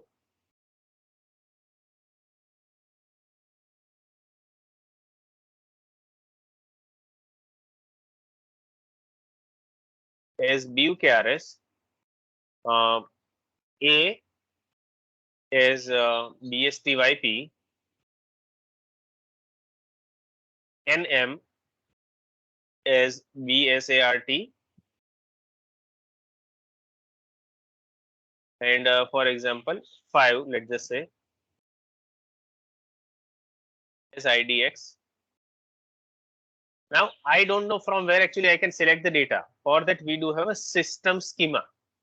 We do have a system schema based table whose name is dummy. So this dummy table is there, which can behave as a table, but it is not a table. It can help you select the data from anywhere you want. So you have to always specify as for each of the column you are selecting, you have to provide those value explicitly, and you can always write, because when I say select, I should have a data source, right? If I don't have a real data source, I would be using a dummy data source. And first I'm saying select all the existing data, so it would select all the 3 records that we are having.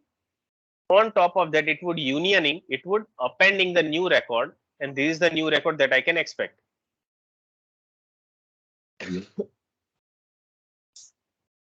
If I just put a breakpoint over here,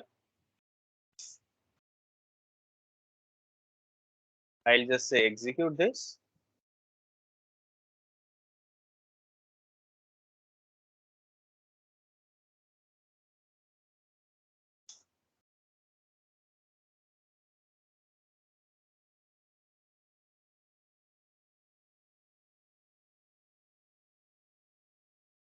So if I am over here, I just say execute.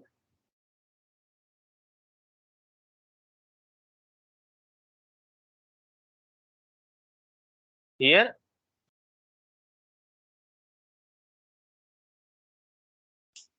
my LTPO data had a 4020 records. The moment I say execute, it just cleared out an internal table first, then inserted 3 records LTPO data, which are having just these 3 records which I just asked for.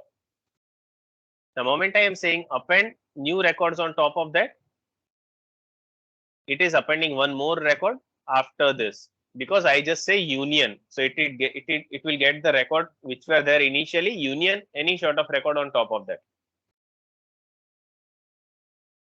So this is how a union would work, and this is how you can append a record in an internal table. So to insert or append any sort of such record in an internal table, this is how we can go. Insert with an index, and for appending we have to go with union. Now we have the same thing that we had earlier, union, union all, union this thing. Same goes over here. It's the same thing that we had in a CDS and ABAP. Same goes with the AMDP as well. Is it clear till now? Dummy, what is? So when I say forget about dummy, just say I want to select some data. Okay, let's just say let's just go step by step. When I say I do have append in ABAP, what I usually do, append, for example, some sort of LS work area into table, right? This is something I am doing. Here I can write a IT tab. Now, when I write this, what I am doing is I do have a record already available in internal table. So I'm preserving those. So that is something I am doing, select star from existing one.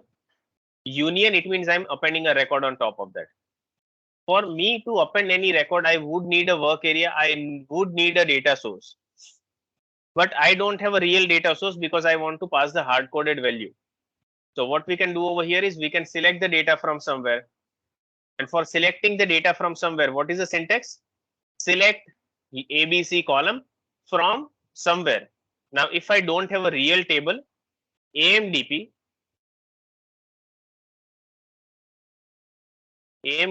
gives a dummy storage area, which is a dummy table residing in system schema. So if you see, all the tables into a database are actually part of a schema. There can be a system schema, user schema, and let's just say you are defining your own table structure, you would be having your own user schema. But on top of that, there would be a system schema which would be containing the list of table, what is the structure of that and everything. That is containing a system schema which contains the list of user, list of repositories and everything. So as a part of that system schema, we do have also a table with the name dummy, and that dummy is just something which behaves as a table, but it's not a table. So whenever you want to select the data, but you want to also pass the values on your own. So if you see, I am passing the values on my own for all the column, you can go with the dummy tables. So this dummy won't provide the data, it would just provide the basis, it would just provide you support. Okay, I am there, you can select whatever you want. but actually it won't provide the data. The data provision is something that you would be doing at your own. That is what dummy is. So dummy is a dummy storage area coming from a system schema, and which is part of a we can say stored procedure or AMDP. It was there when you are working with PLSQL. It is there when you are working with stored procedure. So it is a part of a standard SQL scripting.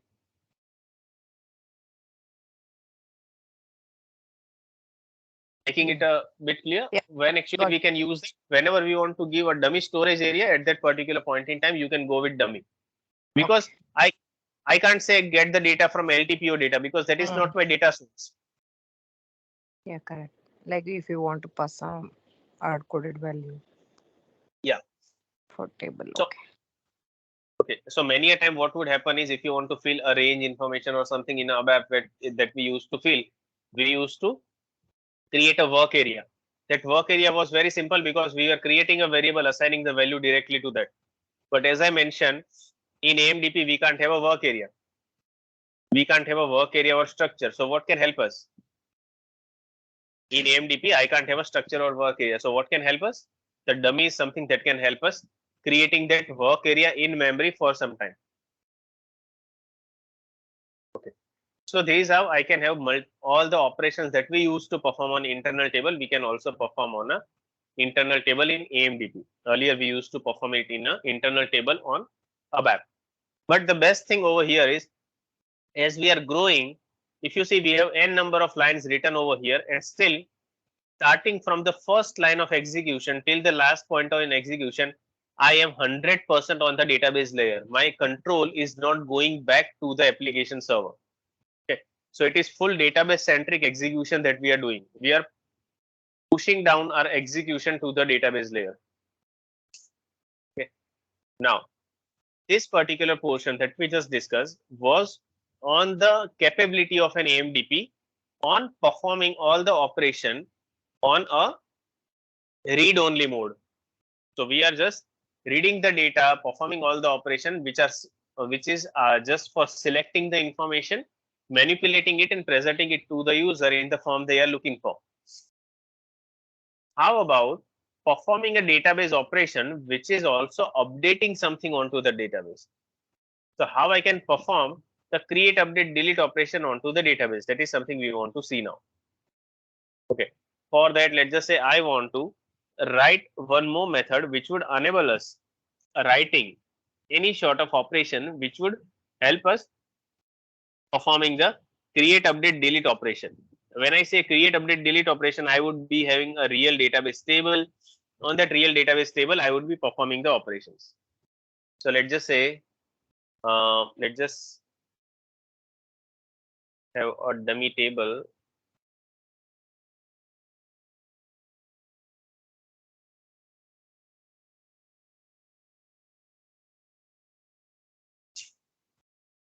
So we used to use this Y01T1 table earlier. Let's just try using the same table again.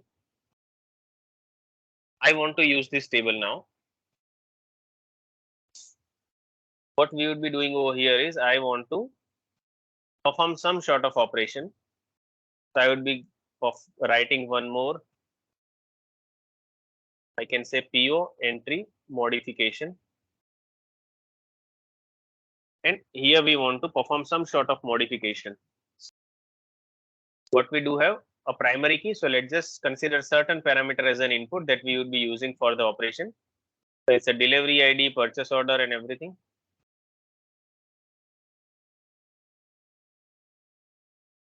I can say importing value p underscore did. This type is int4. Again, we want one more importing parameter.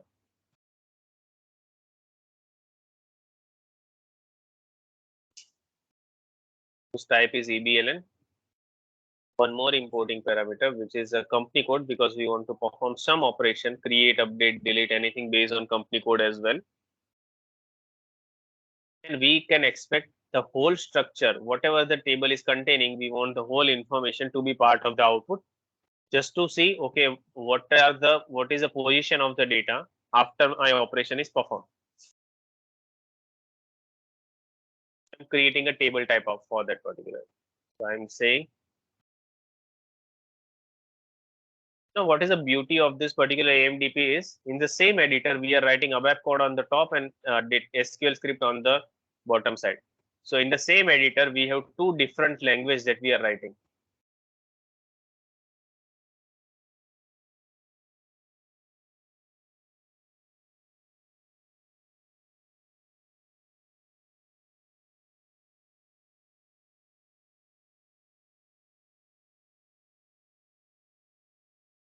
Let's just say I do have this method, but it does not have an implementation. So add an implementation for this. Here we would be writing the same thing. We would be saying by database procedure for HANA database. Language I am writing over here in which my code would be written is SQL script. But here I don't want a read only option because I am going to perform the actual updation on the database as well. Okay.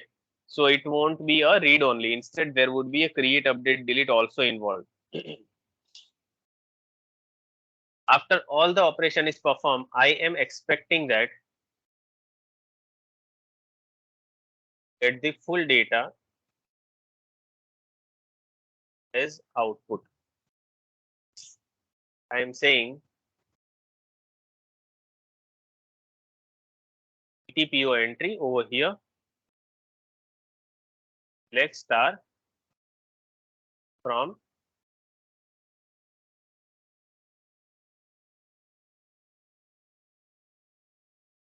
where my mandate equal to session context.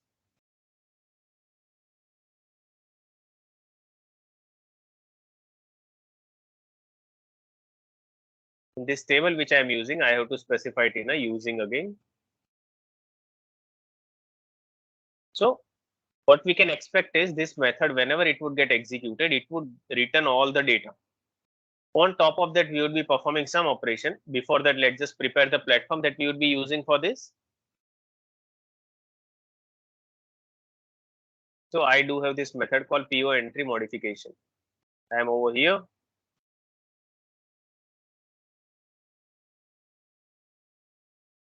Let's just comment this out for now.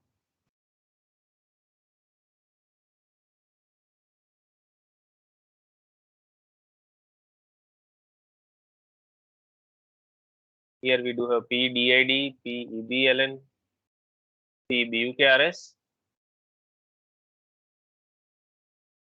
and I can say data LTPO data.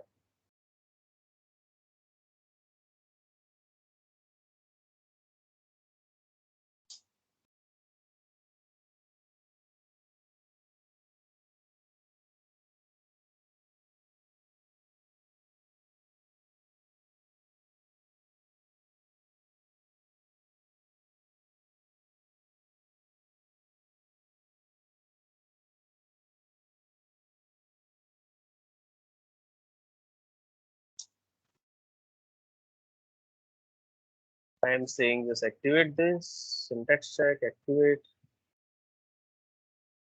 close the unnecessary window.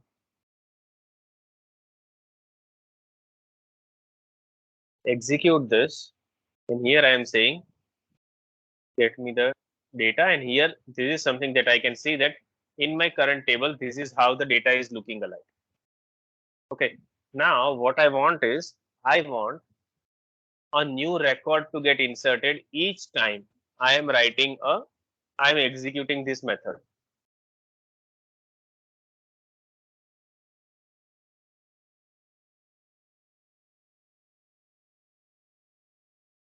I can say insert a record. I can say I want to insert a record. So for that, let's just try to create a table which we would be using as an intermediate storage. So I can say declare LTPO entry, local table, and it should be same as that of the table that we have in the exporting parameter. So I can say ETPO entry.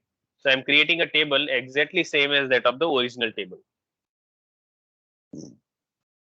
Now I'm saying that LTPO entry over here should have should have a new record inserted. So as I said, most of the operation that we are performing on an internal table, same goes with the database table as well.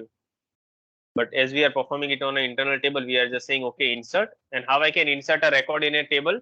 I can say insert, and I can specify all the columns.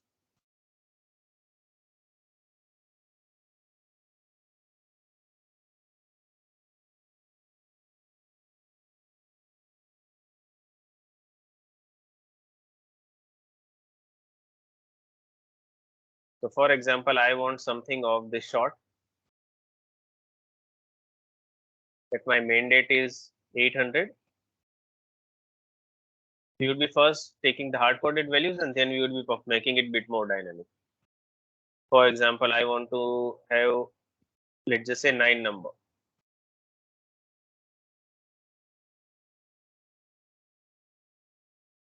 Then I want a purchase order which is of 45001. Then I want 5140.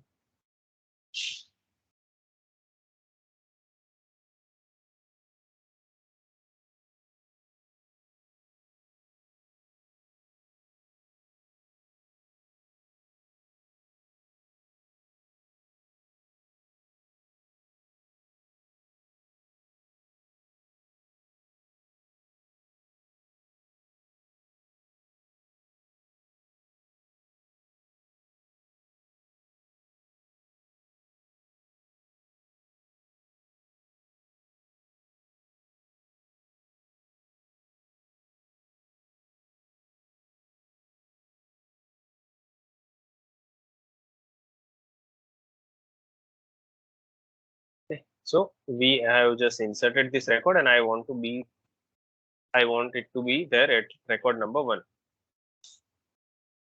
After having this record available in insert PO entry, I want to insert this record in the actual database.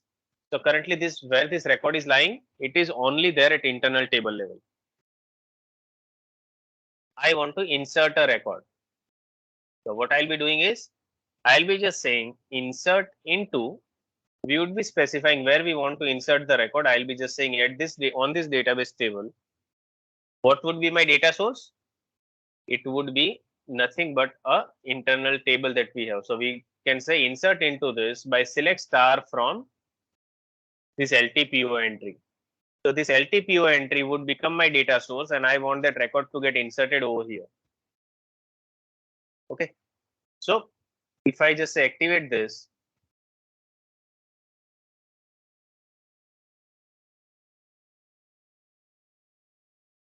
close this, the moment I just say execute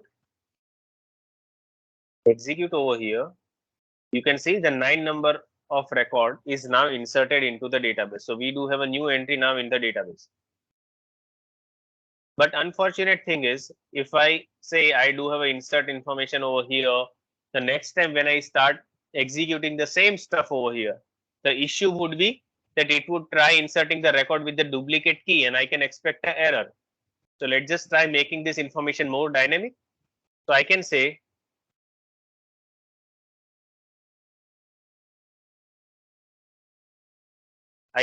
I want the data to come from PDID over here,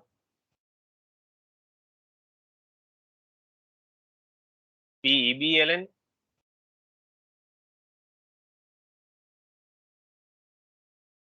PBUKRS. So I just change the hard coded value to the dynamic one for now, for 3 columns at least. Now, after having this information, what I want more over here is, even though I have the variable specified over here, if someone is trying to pass the record with the same set of information, then I can again expect a dump, because the system would try inserting the same record again.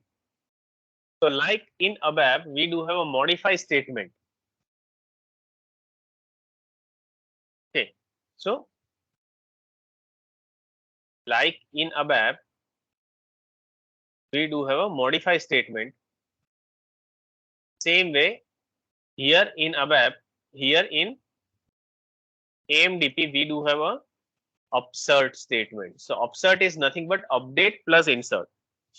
So when we say upsert, so this insert into would be replaced with upsert.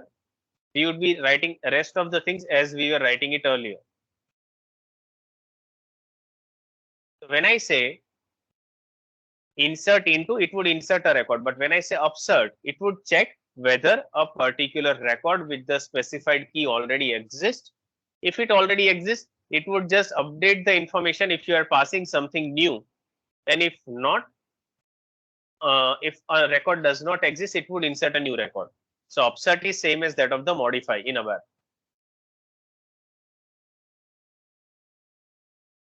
So when I say I want to execute this, I want to have let's just say 9 over here, and for example, I want to 1. This is something that we specified, and we used to specify 5140. Here now I am specifying 1710. If I just say execute, if you see my company code just got updated with 1710. But if I say 10 over here and this, if I just say execute, it would create a new record. And if I want to update the company code for this 5140, it would update this record now. So it is behaving same as that of the modify. Okay, so upsert is same as that of the modify statement that it works. Okay. Now, what we just learned is insert and modify. So I can say insert and upsert. Many a time we are also supposed to perform a deletion operation. So deletion operation is very straightforward, same as that of the normal delete operation we used to perform earlier. So for now, let's just try commenting this out. We would be coming back to this again.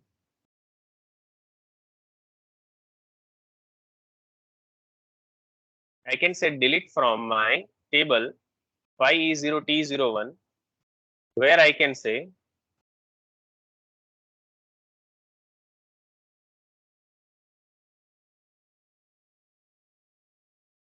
and my D underscore ID equal to P underscore DID and EBLN equal to P underscore EBLN. So the moment I say delete the record from this with this condition, it would delete the record from the database. One thing you might have observed over here is I am not writing any sort of commit work or rollback statement over here. And you are not supposed to write it either. Okay. When I say commit work or rollback, it would update the information on the database at that particular point in time only. And if the session fails afterwards, then the information won't be rolled back automatically. So explicit commit work and rollback should be avoided. Just say delete this, system would delete that record. If I just say okay, delete it for 9 number record as well, it would get deleted again. So this is how a delete statement would work. If I want to update any sort of record,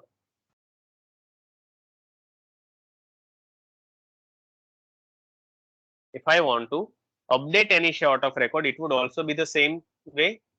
I can say update this table set, can say BUKRS equal to P underscore BUKRS, and where actually I want to do that. So I want to do that where actually these conditions are matching. So whenever someone is passing this information, if the records are actually matching the where condition, try updating the information automatically. This is something that we are trying to say to the system. So for example, I want to update the record with a company code where the 4 and 4500 is matching.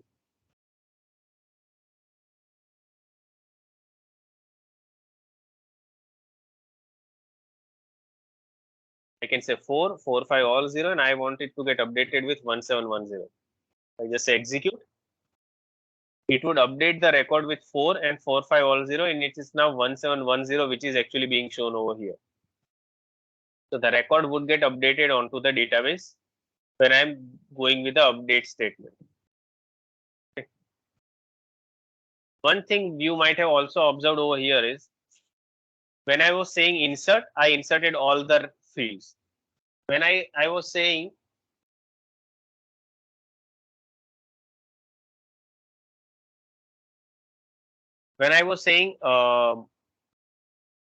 upset, I was passing the whole table structure. But many a times we might also be interested in passing the information partially. We might also um, find it useful many a time whenever we are willing to insert only few of the records. For example, I don't want these columns to be filled. I don't want these columns to be filled. Instead, I want just few of the columns to get updated. For example,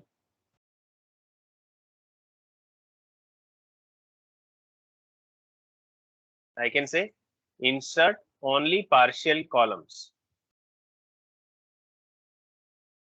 What we can do over here is I can say insert. Okay. When I say insert, what I'll be doing, I'll be just saying insert into same way what we are doing over here. Now, I hope you remember earlier the discussion of dummy. So I can say select from dummy, and we were populating the value of the column that we were looking for. What we are looking for here is I want to update the value, or I can say I want to insert a record, but only 3 of the column I want to get inserted. Or I can say, let's just say 4. I want a session context and to get inserted as mandate. I want my p underscore did to get updated as d underscore id. I want my ebln to get inserted as ebln, and I want my p underscore vukrs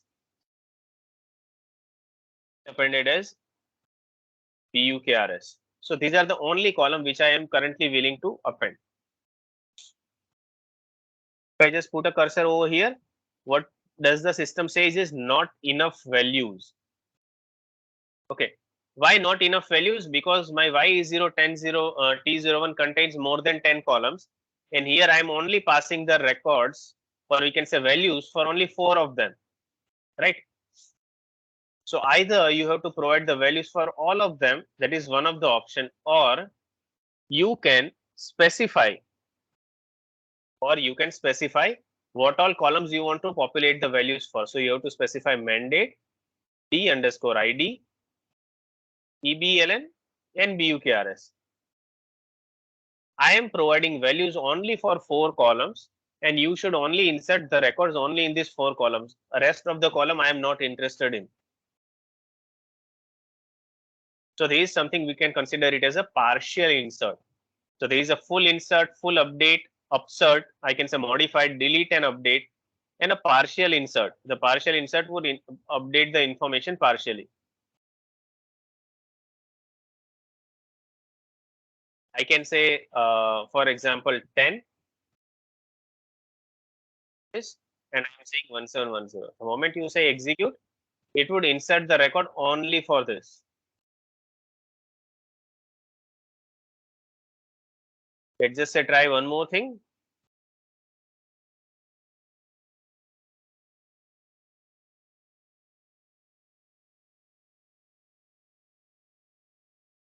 Same way, we can also have upsert on the partial.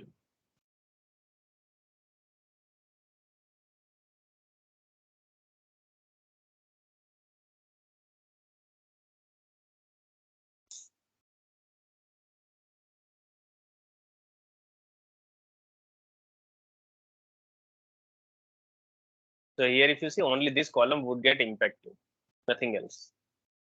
Okay. So this is the meaning of a insert, update, delete. But this time, it's not on an internal table. It's a real database entries which are getting altered. But commit work and rollback are something that we won't be using over here, because if you are on a database session, if you are using commit work, these entries would get committed into the database. Afterwards, if you are executing few more lines of code at your ABAP level and something fails, then the auto rollback of the session won't be able to roll back those entries which you have already committed explicitly. That is why explicit commit work or rollback should not be written in AMDP anytime. Okay, that is something that we should be avoiding. Is it clear till now on how insert, update, delete, and everything works? So, with one thing, now you have talked about insert, update, delete, right? So Mm-hmm. this operation we have,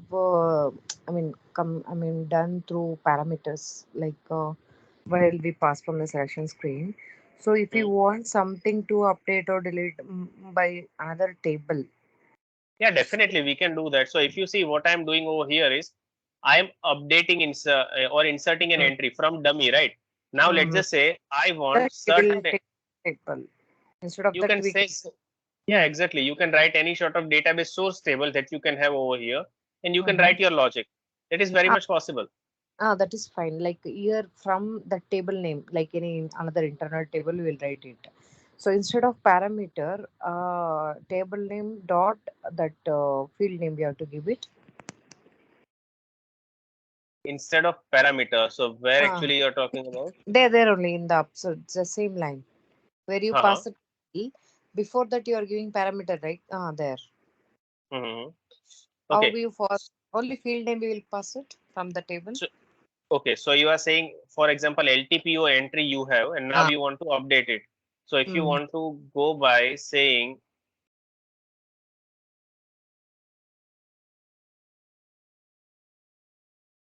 select, okay, and you would be interested in getting the data mm, from this, and you would be saying that mm, I want a mandate mm, and EBLN, or I can mm, say D underscore ID, because it's a one-to-one column, right? So you don't have to specify the first record, second, because for mm, all the record which are there over here, it would be mm, applied. And if you also want to filter out that where my X equal to Y, or you can say 1 equal to 2, or let's just say my BSA RT equal to NB, only those records should be inserted. You can also specify the condition over here.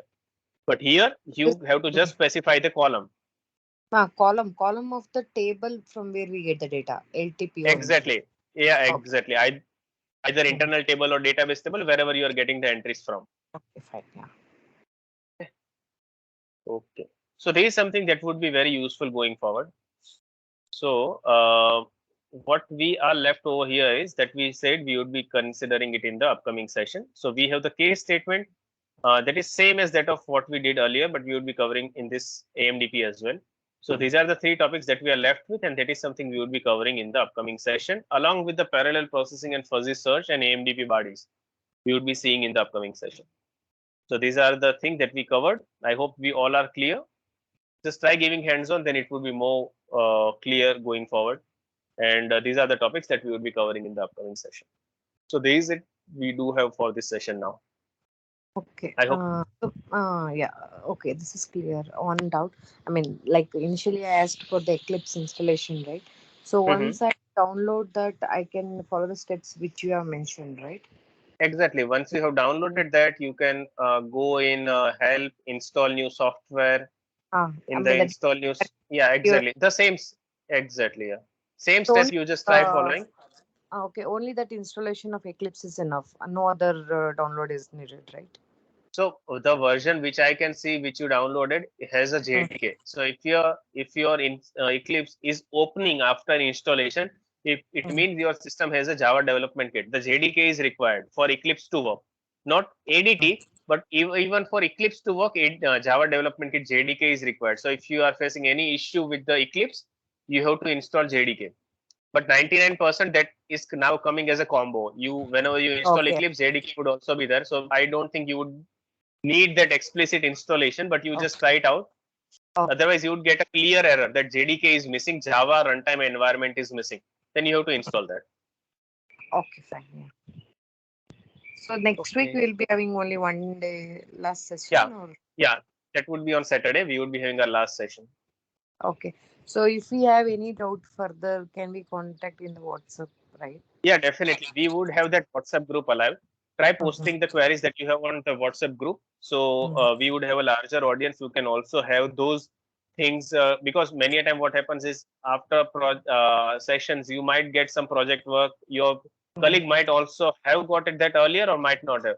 So many a time when you pose the question, they can also answer if I am not able to see that question in a position earlier, then they are actually able to respond that. So Yeah. it would be Mm. easy for you to also get the response. But I'll be Okay. responding it on the show, on the group for sure.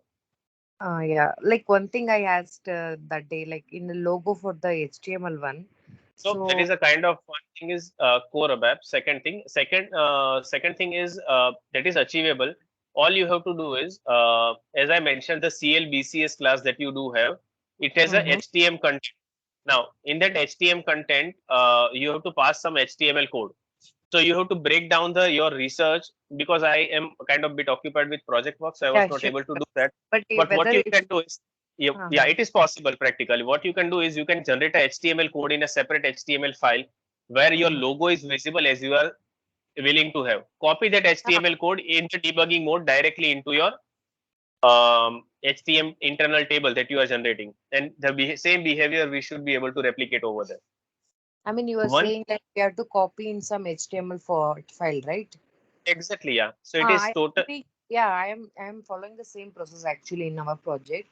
We have separate file for HTML. There we will what in the document you have shared that creating an internal table, right? But I am not following that. But instead I am creating a new HTML file itself. So Mhm. there actually for